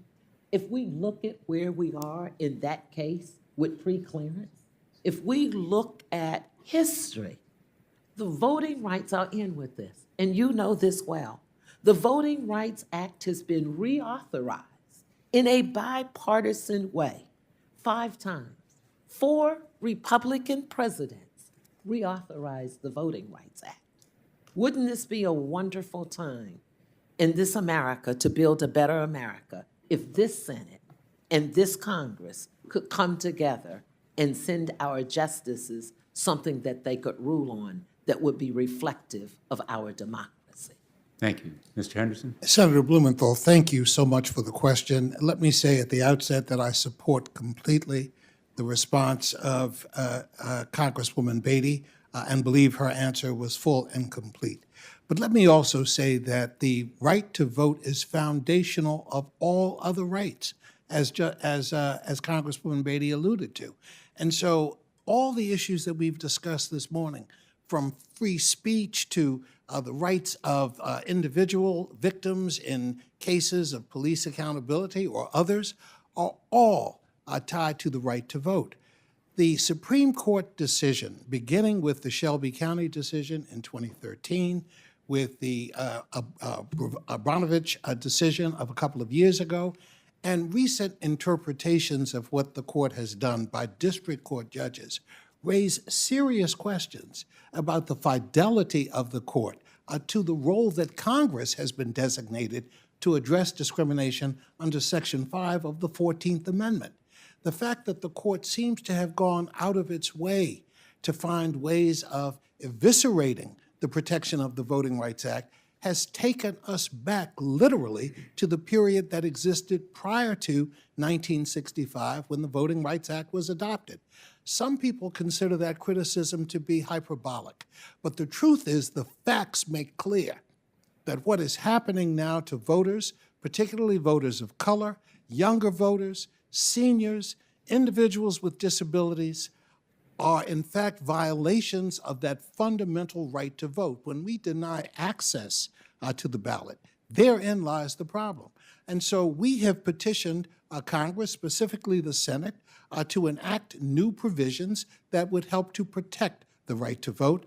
We are disappointed that earlier this year that effort was not undertaken with the complete bipartisan support of the Senate, but we hope that in the future that will happen. I remind you that 16 members, Republican members of the Senate, who voted for the Voting Rights Act in 2006 in the reauthorization, have so far been silent on this question of whether to move forward on the act. We hope they have a second opportunity to do so. Thanks, Mr. Henderson. I'm going to call on Senator Blackburn.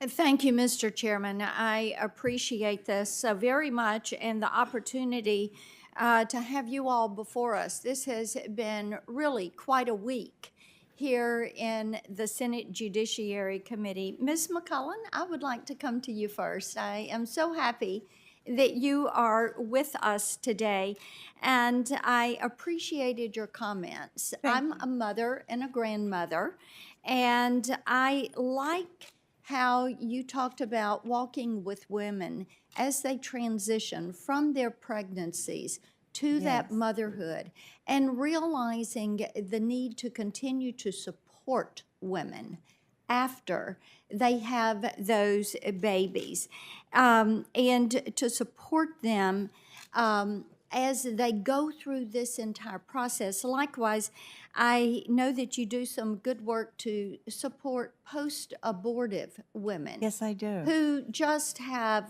they grieve. And acquaintances that I know that have been through that process, there is a grief that is just many times hard to bear. It's true. So appreciate your work, and I know you have a card that you give to women. I do. Talk to me just a little bit about that, very quickly. Sure. Well, I have an extra one here too. And when I'm walking and a young mother comes up to me, as I said earlier, I say, "Good morning. I'm Eleanor. How can I help you?" And I give them the card at the same time. The card has hope, help, and love, and my telephone number. I'm not afraid to give that out. It has my website. And then on the back, a person's a person, no matter how small. I love that. So I just give that out. It just shows that I'm trying not to be a stranger. And in just a few moments, Senator, I'm building up trust. And at least they have a name and a number, and I'm not just out there for no reason. I have a purpose. Appreciate that. Let me ask you this. How did it make you feel in Judge Jackson's brief when she referred to pro-life women as hostile, noisy crowd of in-your-face protesters? Well, as I said, it made me very sad, extremely sad. And that's not the case at all. In fact, if someone is doing those things, harassing or yelling, the sidewalk is not a place for anger. It's not a place for judgment. Anyone that comes to be a sidewalk counselor should be compassionate, not judgmental, and helpful and kind. So we have workshops. I run the workshops. If a new person wants to let me move on just a minute, but thank you for that work. Ms. Mascott, may I come to you, please? Yes. I closed out last night with Judge Jackson, reading back to her some of her opening statement. Now, everyone up here, as I've listened to you all, the ABA, their witnesses that were with us earlier, you talk about preserving our form of government. You talk about preserving equal access, equal justice. And there was a comment in Judge Jackson's opening that I read back to her because she left out something very important. I'm going to read this to you, and I'd like your comment. I've been a judge for nearly a decade now, and I take that responsibility and my duty to be independent very seriously. I decide cases from a neutral posture. I evaluate the facts and I interpret and apply the law to the facts of the case before me without fear or favor, consistent with my judicial oath. And I told her there was a word missing from that I thought deserved more attention. And that was, it should have been there that it should be consistent with the Constitution, because that should be where a justice goes first. Is that not correct? That is correct, Senator, and I think largely because the Constitution, of course, gives the federal government only limited enumerated powers. And so to be able to have a context for interpreting relevant statutory text, one first needs to think about whether Congress, the federal government, is authorized to take the action in the first place, and where the text then falls within the constitutional structure and the judge's role in interpreting it. And, we had a very difficult time, never got her to nail down her judicial authority, her judicial philosophy. That concerned us. There's another thing I want to ask you about. This is where she talked about CRT in sentencing. This was from a 2015 speech. And I felt like this was really inappropriate. I also try to convince my students that sentencing is just plain interesting on an intellectual level, in part because it melds together myriad types of law. Criminal law, of course, but also administrative law, constitutional law, critical race theory. Is critical race theory a type of law, Ms. Mascott? Well, Senator Blackburn, I teach a number of courses at Scalia Law School, and none involve critical race theory, so I would not be the best expert on that. As far as sentencing, though, I think, again, in that area as in all, it's important to focus on the text of law, and of course, Congress at the federal level would have the largest role in terms of establishing the range of appropriate sentences for a crime, and so folks applying that, of course, always would be looking to the text of the laws put into place by Congress. Congress has, over the years, given a lot of discretion, but could narrow it if it decided that judges were not applying the rule properly. Thank you.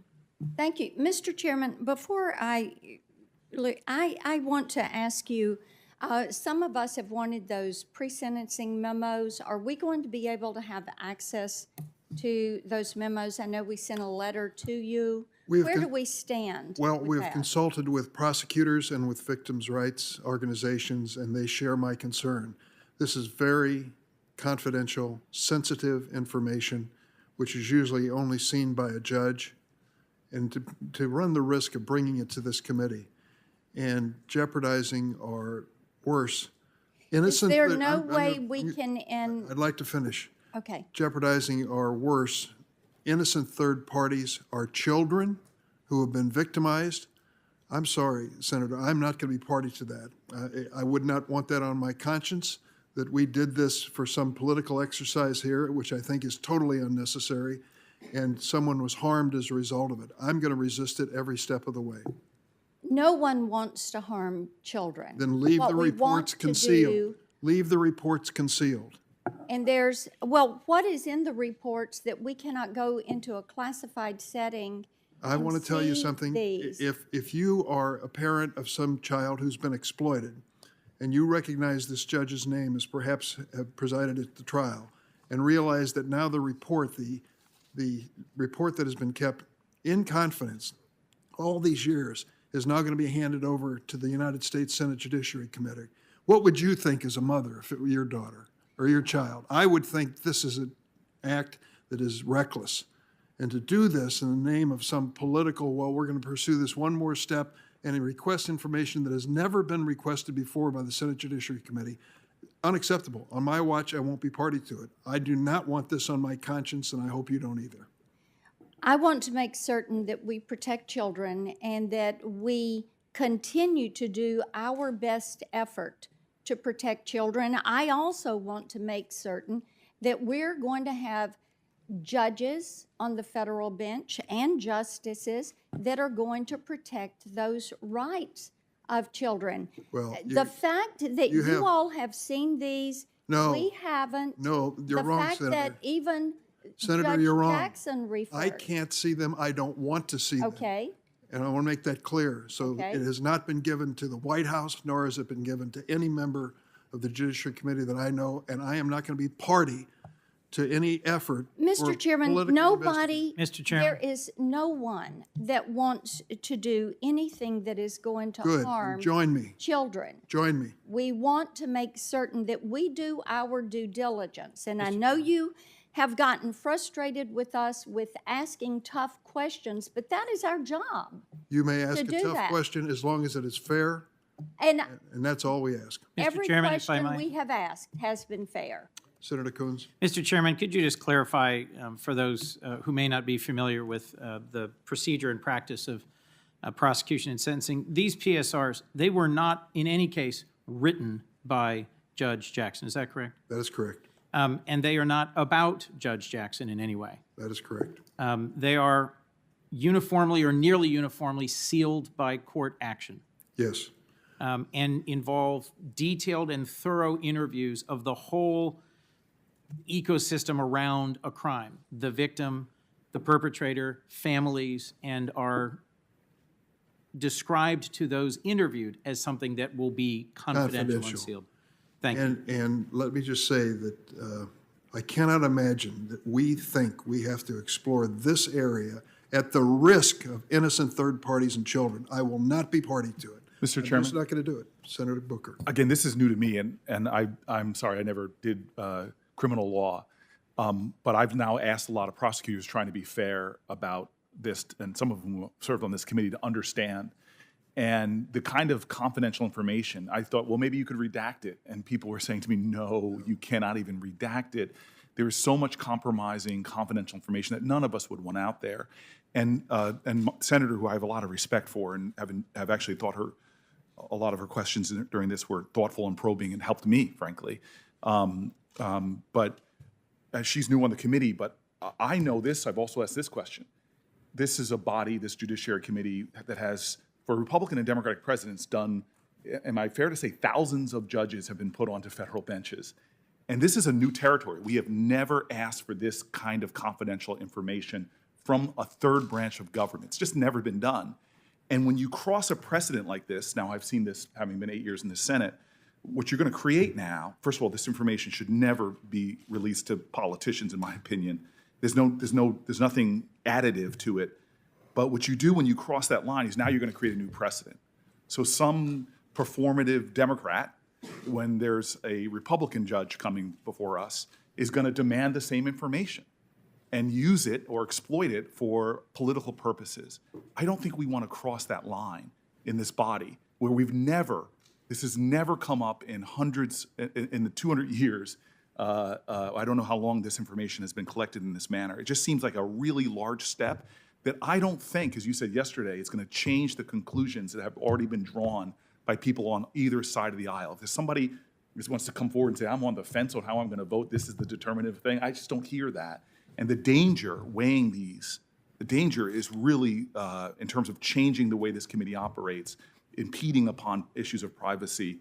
I think the danger way outweighs any probative value. I can't imagine for a moment a parent who has been somehow related to a child exploited in this circumstance, who lives in fear every day of what's going to be made public, what's going to show up on the internet, would view this as just a routine request for information. It is so much more than that.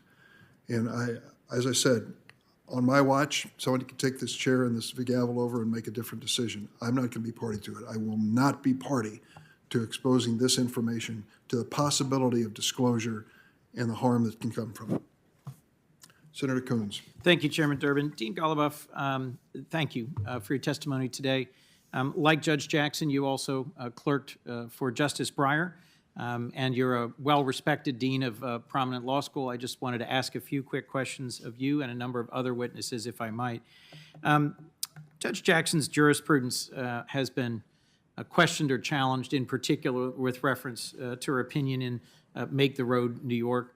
Is it your view that she, either in that case or in other cases you may have considered or reviewed, has overstepped the role of the court and has engaged in a jurisprudence that gets outside her lane as a judge? Thank you for the question, Senator. It is absolutely my view that she does not get outside her lane. She, I think, comes down in cases on both sides, depending on what she sees in the facts and how she applies precedents. I think she has been assiduous and conscientious, both in that case and in others, to think about precisely the kinds of questions that Professor Mascott mentions. What is the role of the court? How much deference to offer to the other branches? How to ensure procedural consistency? She is, I think, quite consistent and very committed to the text and to precedent. And given your experience with Justice Breyer, what do you think anyone who's clerked for the justice might have learned about an even-handed and impartial manner and consensus building on the court? Well, I certainly learned, and I think anyone who clerked for him also learned that exactly what you described is crucial to being a good justice, to taking every case on its own terms, to asking what the Constitution says about the particular case at hand, which includes the original public meaning, which Judge Jackson has said, but does not end with the original public meaning. Originalism is really a capacious term, and even among originalists, there are a lot of disagreements about how cases should come out. Justice Scalia and Justice Thomas disagree quite considerably about how much to consider precedent or not in their own decisions. And the interpretive part of constitutional interpretation is really the first part. You look to original public meaning, that's what Judge Jackson has said she would do. And then the second part is you apply it, and you have to consider the facts of the case and precedent when you do that. And I think Justice Breyer taught all of us that the best way to do that is in conversation with justices across the court and taking the deliberative process very seriously, which he did, creating real relationships across justices so that you can have real conversations and learn from each other as you wrestle with these really hard questions. I don't think we would spend quite so much time thinking about the judge's approach or qualifications if the interpretive process were just automatic and mechanical. It requires judgment, it requires discernment, and that's what Justice Breyer taught us. To follow up on a previous exchange, do you have any doubt that Joseph Robinette Biden Jr. is the duly elected president of the United States? I do not. Thank you. Captain, if I might, Captain Thomas, I was a county executive of a county, had the second largest police force in my admittedly small state.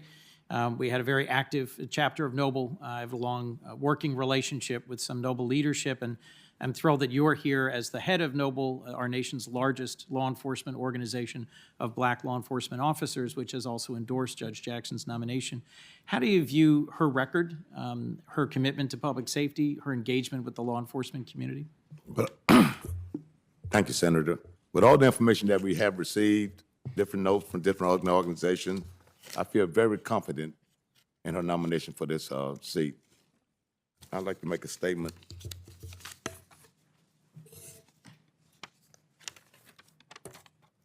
Her temperament, her fairness, her respect for the law, and her honor of the Constitution make Judge Ketanji Brown Jackson exactly what we should expect from someone who will rule on matters that will affect our country and judicial system for generations. Thank you. Thank you, sir. Thank you very much, Captain, and thank you for the clarity and forcefulness of that endorsement. Congresswoman, I might just ask you a closing question. I've been struck at Judge Jackson's personal story and at the central role that the doors of opportunity opened by HBCUs to her parents has played in that impressive arc of her story. I'd just be interested in your sharing with us the role that HBCUs play in our education system, in our nation, and in providing that remarkable pathway forward. Thank you for that question. And as an HBCU graduate, as well as all 5 of my siblings, I can speak to that directly. I had an opportunity to probably attend any university that I wanted to, first generation going to college. But thank goodness for my parents who said to me that I would be more balanced and more grounded as a young girl coming from public school system in an inner city school, that they thought it was important for me to do that and then later go wherever I wanted to. I think it gives you that extra sense of confidence. I think it also made me value the diversity. I had people from the continent of Africa teaching me. It was the first time in my history that I had seen so many professors and scholars who looked like me. So it made me sore when I walked into other rooms. I think, like Judge Jackson, when I heard her tell her story of how she felt that first week or month at Harvard, but it was, I believe, her success and confidence and wind beneath her wing, her parents. Her parents and that grounding of HBCU universities, and that's what they do for so many of us. Thank you. So I think it plays a valuable role. Thank you, Congressman. Thank you, Chair. Thanks, Senator Coons. Senator Cruz. Thank you, Mr. Chairman. Just a moment ago, Senator Coons was having an exchange where he described Judge Jackson's jurisprudence as assiduously fair and even-handed. Professor Mascott, in Make the Road, New York versus McAleenan, Judge Jackson found a cause of action to challenge the Department of Homeland Security's determination of the scope of which aliens are subject to expedited removal. In doing so, she disregarded the plain language of the statute that explicitly said the Secretary had, quote, sole and unreviewable discretion to set the designation at any time. That decision resulted in a nationwide injunction preventing the Department of Homeland Security from removing illegal aliens from this country. That decision was reversed by the D.C. Circuit unanimously. In your judgment, was her decision in Make the Road New York versus McAleenan assiduously fair and even-handed? Well, Senator, I cannot sit in judge motivation of what was driving particular interpretation. In terms of the interpretation of the statutory text and structure, the opinion overlooked the clear discretion that was given to the Acting Secretary of Homeland Security in the expedited removal context. Plain and explicit text of the statute. The plain and explicit text of the statute, and actually text of the statute that had been applied several times previously when acting heads of the Department of Homeland Security had, using just policy notice, made changes in expedited removal. Thank you. Let me shift. Ms. Serrano, thank you for the work you do with children who are victims of sexual exploitation. The work you do is very, very powerful. As you know, significant concern has been raised by myself and others about Judge Jackson's pattern in sentencing criminal defendants guilty of either possession or distribution of child pornography. In the Harvard Law Review, she wrote a note advocating a new way of examining restrictions on sexual offenders and arguing for a standard that, if applied, would likely result in striking down the sexually violent predator civil commitment laws in states across the country, and could arguably also strike down the sex offender registry laws across the country. Ms. Serrano, what would be the effect if the view she articulated in the Harvard Law Review was adopted by the Supreme Court, and if those laws in turn were struck down? I'm not familiar with Judge Jackson's writing in the Harvard Law Review, but I can tell you that sex offender registry plays a critical part in allowing the community to identify where people who have demonstrated by their conviction of a sexual interest in children or other exploitative behavior such as rape or that sort of thing.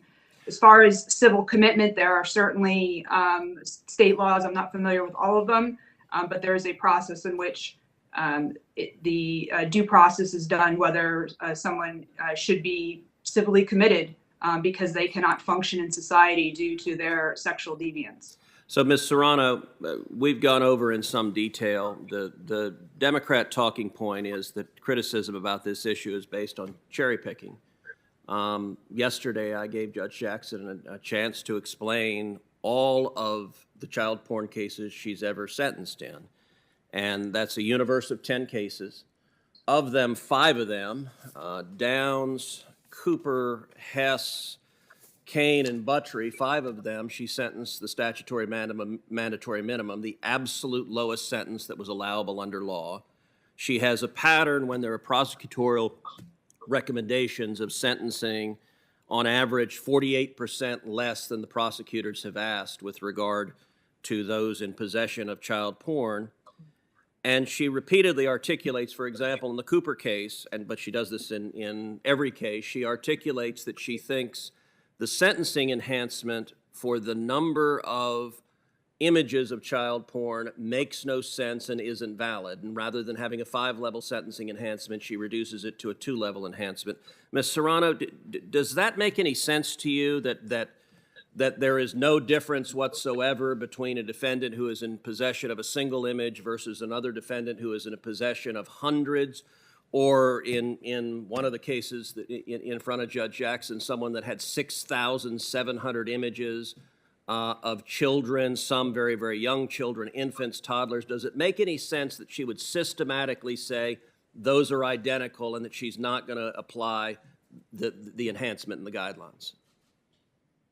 Thank you, Senator. I am not familiar with Judge Jackson's sentencing. I apologize. I was doing my day job yesterday, so I wasn't able to watch the hearings as much as I would have liked to. But I can share with you that the increases for the number of images, I think, accurately reflects the type of offender that you're dealing with. Somebody with, you mentioned 6,700, that's actually on the low side. When I was doing prosecuting cases, we're talking about people with terabytes or millions of images.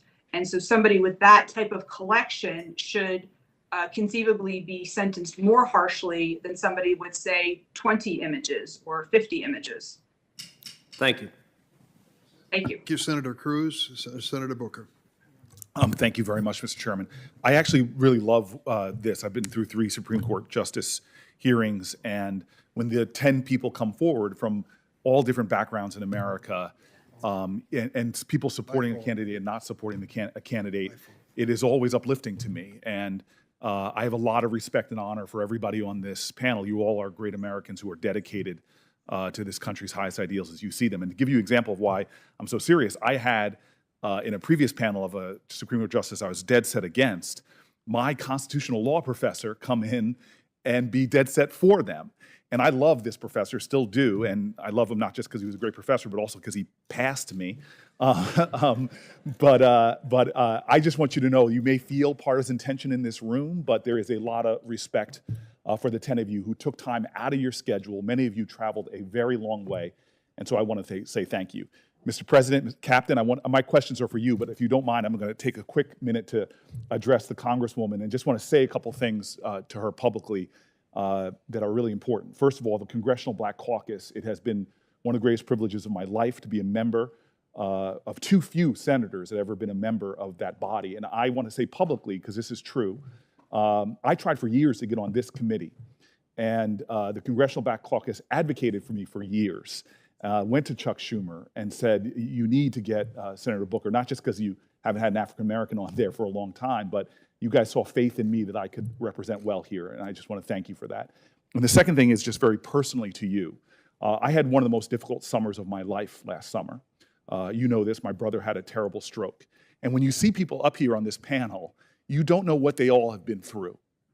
I did not know that the chairwoman of the Congressional Black Caucus had a horrific stroke at the age of 50 that left her seriously debilitated to the point where you could not walk. And your story at my time of family crisis to me, talk about tears. You were one of the best people I spoke to by telling me your story. And I see you now sitting there. It just is tremendous to me who you are, and I've my depth of love and respect for you, especially showing up for me at a time I really needed it. Thank you. Really quickly, sir, I love Noble. They were on my transition team to be mayor of the city of Newark. I learned from your organization, your recommendations to me about a city that was really struggling with crime. And I'm happy to see Honorable Marshall and others who have to live this life of knowing, confronting some of the ugliest parts of our country, which is what happens in communities that are struggling with high rates of crime. I want to say for the record, because it often doesn't get said, Chris Murphy's book put this data point in there, that there is much gun violence in inner city communities as there are in other low-income communities that might be rural and might not have the same ethnic diversity. So I don't want to pick on any communities here who are struggling with crime. Red states have high crime rates, blue states have crime rates. This is not a partisan issue. This is a human urgency. I have shown up before ambulances at sites where young people have been shot. I've seen the horror and have been traumatized. And I have so much respect for police officers because what they go through every single day on the brink, often in the gap between safety and not safety.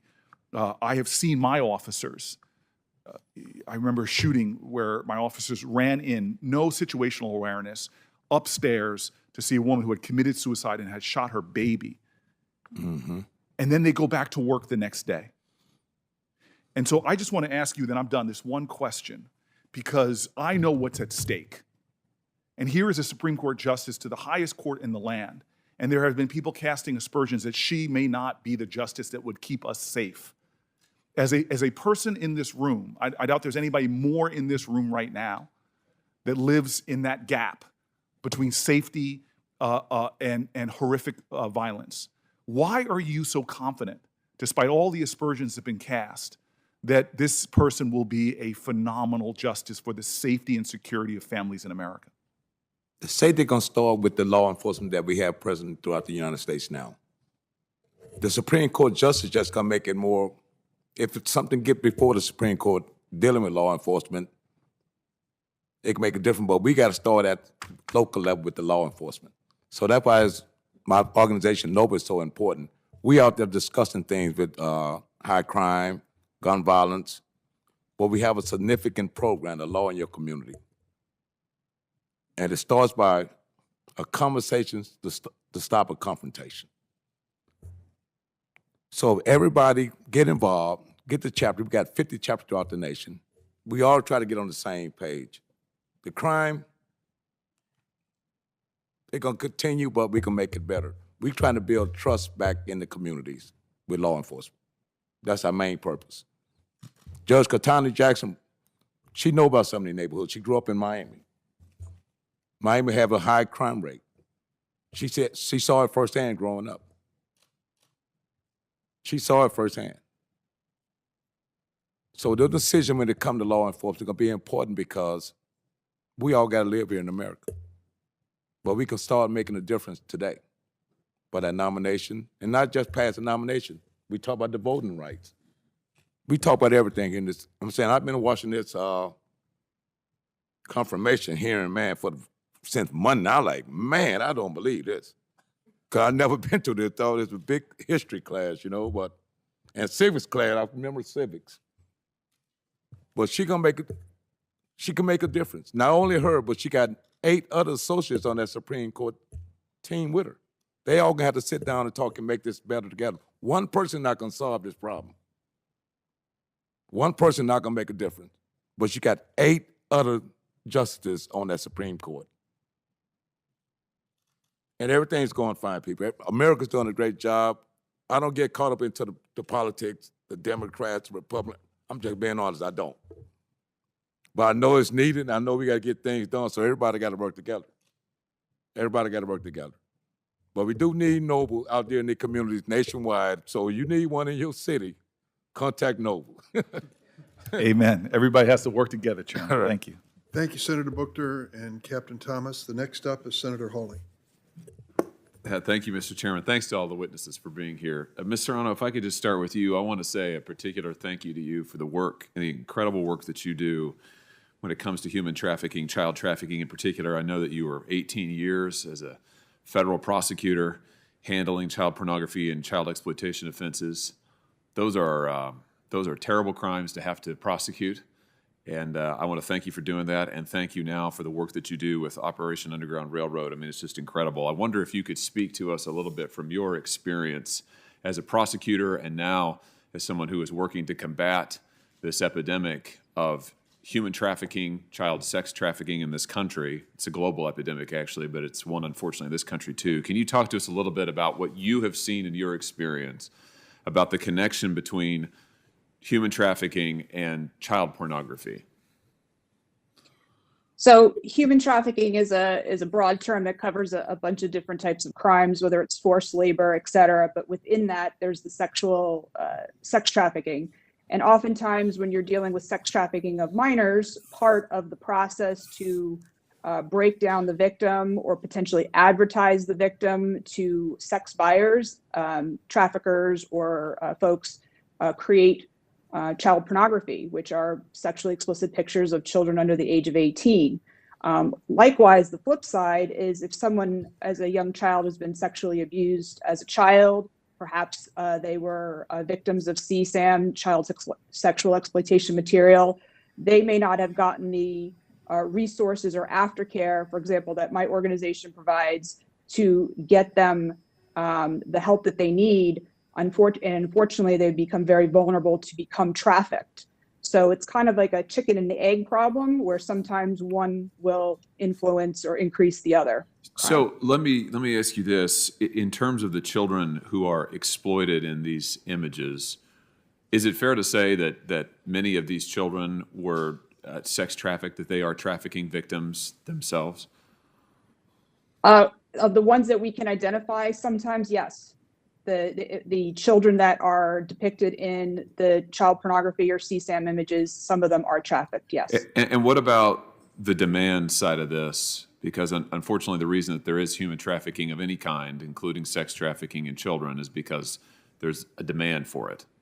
And in your experience, does child pornography help drive the demand for human trafficking and sex trafficking of children?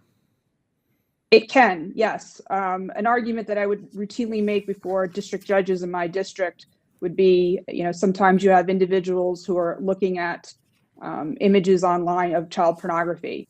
And then oftentimes that will not satiate their need for this material, and they'll go out and actually commit an offense.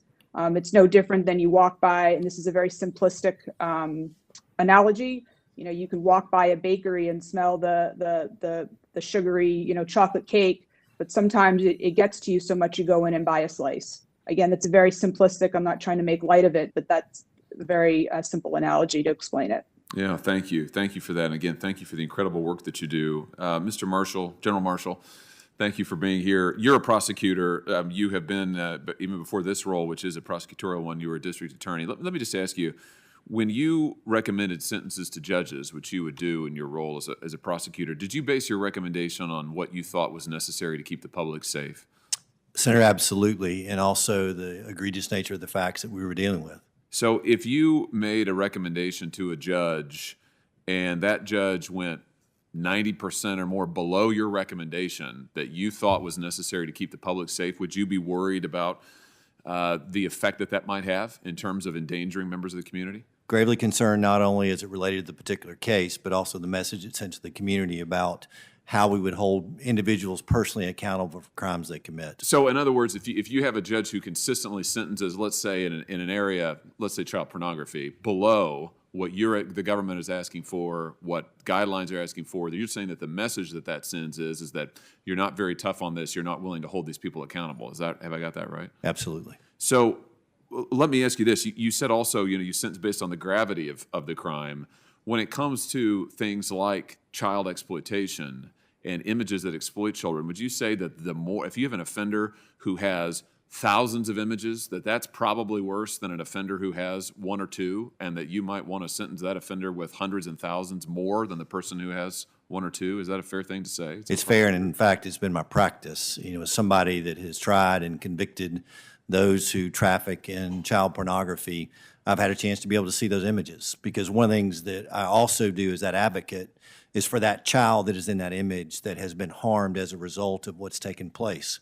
And so not only do we want to be able to deter that conduct, but also we want to be able to be that voice for the voiceless in this case, and those children whose images are being trafficked. Because they often, the kids who have been trafficked, their images have been used, they often don't have anybody to speak for them, right? You come into court, the judge has got to do justice. In a way, the judge has got to do justice by them, on behalf of them, because there's nobody to speak for them. And it's not like they don't get to prosecute the case, right? A lot of times we don't even know who these kids are. We can't find them. We can't help them. So it's really up to the court to do something on their behalf. Is that fair to say? The court is the ultimate voice. Yeah. I wish that Judge Jackson shared your perspective, General. Thank you. Thank you, Senator. I want to apologize to Senator Hirono. I recognize Senator Booker, and she was next in line. I hope she will forgive me. and I now- forgive you. Thank you. Now I recognize. Well, if you're asking for forgiveness, I was supposed to read something into the record just to ask Senator Hirono. The NAACP Legal Defense Fund asks that we enter their report into the record. May I do that? Go ahead. I would like to ask for that to be entered into the record. Without objection. Thank you very Not much. patient. Thank you very much, Mr. Chairman. Captain Thomas, Noble's support for Judge Jackson is a powerful counter to the foundless charge that Judge Jackson is soft on crime. I thank all of you for being here. Congresswoman Beatty, we all know that Judge Jackson is eminently qualified. Her character, her integrity, her humanity, her kindness, her fairness, her leadership, these were qualities that were apparent from a really young age. And I thank Mr. Rosenthal for telling us about what she was as a young girl. It's an incredible story, and I really enjoyed listening to you. Congresswoman Beatty, as you listened to Judge Jackson yesterday, especially when she talked about her experience at Harvard and the need for perseverance, I was going to ask you whether you could relate to that, but clearly you could, and so could I. Do you think the message of perseverance is a powerful message, especially to Black women and girls in this country? First of all, let me just say not only thank you for the question, but thank you for your service and what you represent. I think it is an extremely powerful and needed message that we send out to little girls, all little girls, but specifically those who are of color. And I think what you saw yesterday builds for our children, grandchildren, and those yet unborn, because even today, we are fighting for things that we were fighting for in 1963, 64, 65, and 68. So today could not only be landmark as we do this, it could propel us for the future that every little girl will then believe that she can soar. And believe me, as an immigrant poor kid, I can relate. It was a very touching moment yesterday. Let me just quickly say this, because we talk about the rule of law. I think you also have to look at judicial temperament. And what you saw yesterday, beyond her talking about her early childhood, was her response to the tough questions, maybe I think some unfair questions. You saw judicial temperament. Exactly. Thank you. Dean Goldboff, we know that many of the Supreme Court decisions are unanimous or pretty close to that, but then we're seeing more and more 5-4 or 6-3 decisions. And as I said, we have a very, in my view, an ideologically divided court. And you were asked earlier what the impact of these kinds of split decisions, especially in areas of voting rights, LGBTQ plus rights, abortion rights, workers' rights, union rights. These are the most consequential kind of cases where we can expect more split decisions. Judge Jackson was asked repeatedly about her judicial philosophy, and she does have one. It has to do with her methodology. I wanted to ask you, do you think all of our justices should view themselves as originalists? I think every justice has to read the Constitution as they think they should. I think they have to be committed to the Constitution and committed to the judicial role in the constitutional scheme, but I do not personally think that everyone has to have the same approach to the Constitution. I agree with you, because as an example of an originalist, if we were to follow Justice Scalia's view of originalism, we would not have same-sex marriage in our country, because the Obergefell case would have been decided very differently under Justice Scalia's view of originalism. And in fact, Justices Thomas and Alito, also originalists, and in their view, they've already signaled that they would like to revisit Obergefell. I think the LGBTQ plus community is very, very concerned about that. For Mr. Henderson, thank you very much also for being here. You represent an organization deeply committed to protecting the rights and civil liberties of all Americans. What would you tell Americans who want to know if a future Justice Jackson will stand up for them and protect their rights?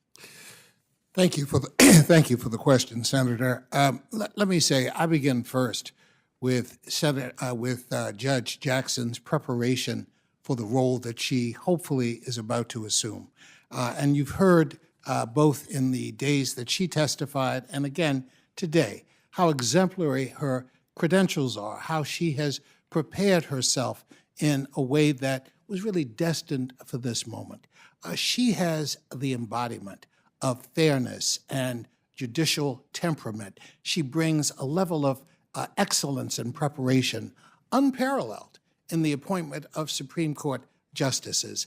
There is a deep sense of commitment to fairness that she exudes, both in her writings as a judge, but also in her daily interactions, both on and off the court. There is a fundamental sense of inherent fairness that she certainly embodies. And I think all Americans and persons who are not American citizens but are in this country are guaranteed that she will approach the Constitution with fairness and will approach the individual circumstances of the cases before her. I think that's all we could possibly ask a justice to do. Thank you. Thank you, Mr. Chairman. Senator Padilla. Thank you, Mr. Chair.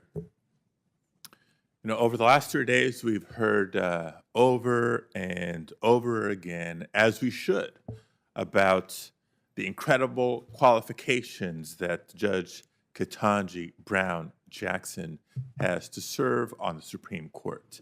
And I know I've touted them each and every day of this hearing myself. Hopefully you've seen me do it if you've been watching the hearings, and I'm going to do it again here in a minute.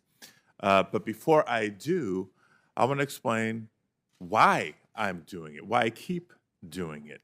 It's because I do believe every American should know Ketanji Brown Jackson, the judge, Ketanji Brown Jackson, the person, and the fact that she represents the very best of our country. That she's not just qualified, but extraordinarily qualified to serve on the Supreme Court of the United States.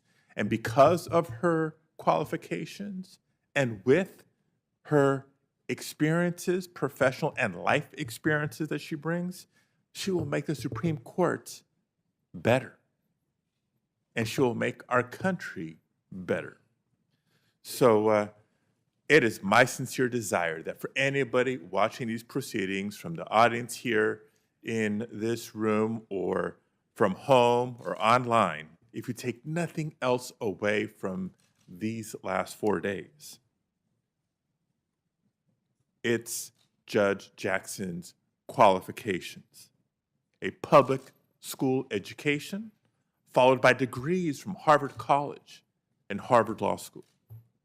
Clerkships at the Federal District Court, at the Federal Court of Appeals, and the United States Supreme Court. 2 years as a federal public defender.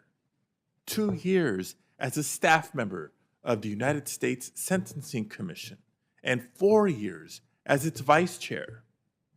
3 separate confirmations by the United States Senate, each time on a bipartisan basis, including 2 lifetime judicial appointments.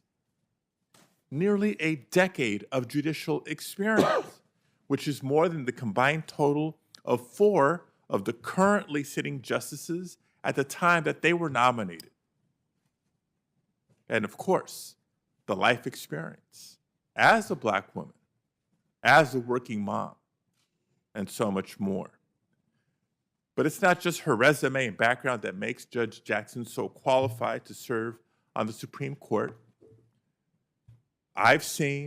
We've all seen over the last 3 days, how she answered every question and met every unfounded, unfair, and insulting accusation with a level of grace, dignity, and patience that very, very few of us would be able to demonstrate under similar circumstances.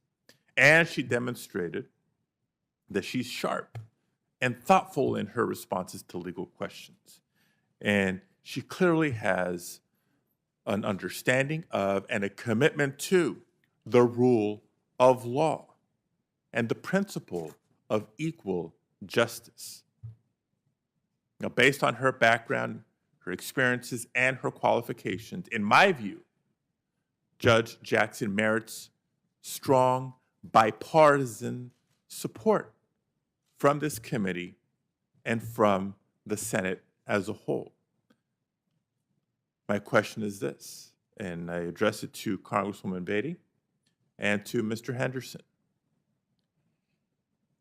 For those who are concerned about the politicization of the Supreme Court towards one end of the spectrum or the other, what would it say to the country if even someone with Judge Jackson's background, experiences, and qualifications cannot earn bipartisan support from the Senate? Thank you so much, Senator. I think it would be a sad day in America.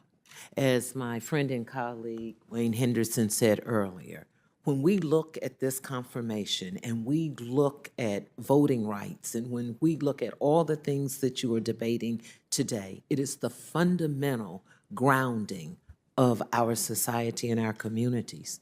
So I think today, how can you say on both sides of the aisle, as Senator Tillis looked at me and said, he and his colleagues agree that she is exceptionally qualified. Then we have heard about the cases that have been brought before us that have been in question by some of my colleagues on the other side. 10 cases, but it was 5, but they were still within the rule of the law that she was given to deal with.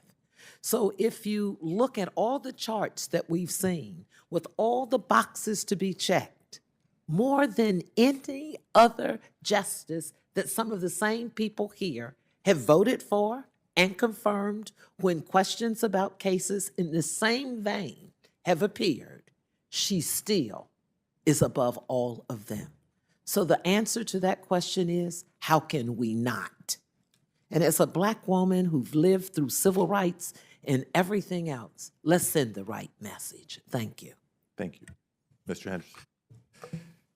Senator Padilla, your question is so powerful, particularly after you restated, as you did so eloquently, all of the factors that have brought Judge Jackson to this moment. Her background is absolutely extraordinary, and her demonstration and mastery of the law is second to none. If someone, an American citizen, who has overcome the challenges in one's life that she has overcome, demonstrated her ability beyond any reasonable doubt, and is unable to get the bipartisan support of members of this committee, indeed it is a sad day for this country. The signal that it sends to the American people is that at the end of the day, preparation may not be the standard by which you are measured, and instead something else, intangible perhaps, in this process comes through. That's not what we want for America. That's not what we in the civil rights movement have struggled for our professional lives to help bring to this country. It would be a sad day.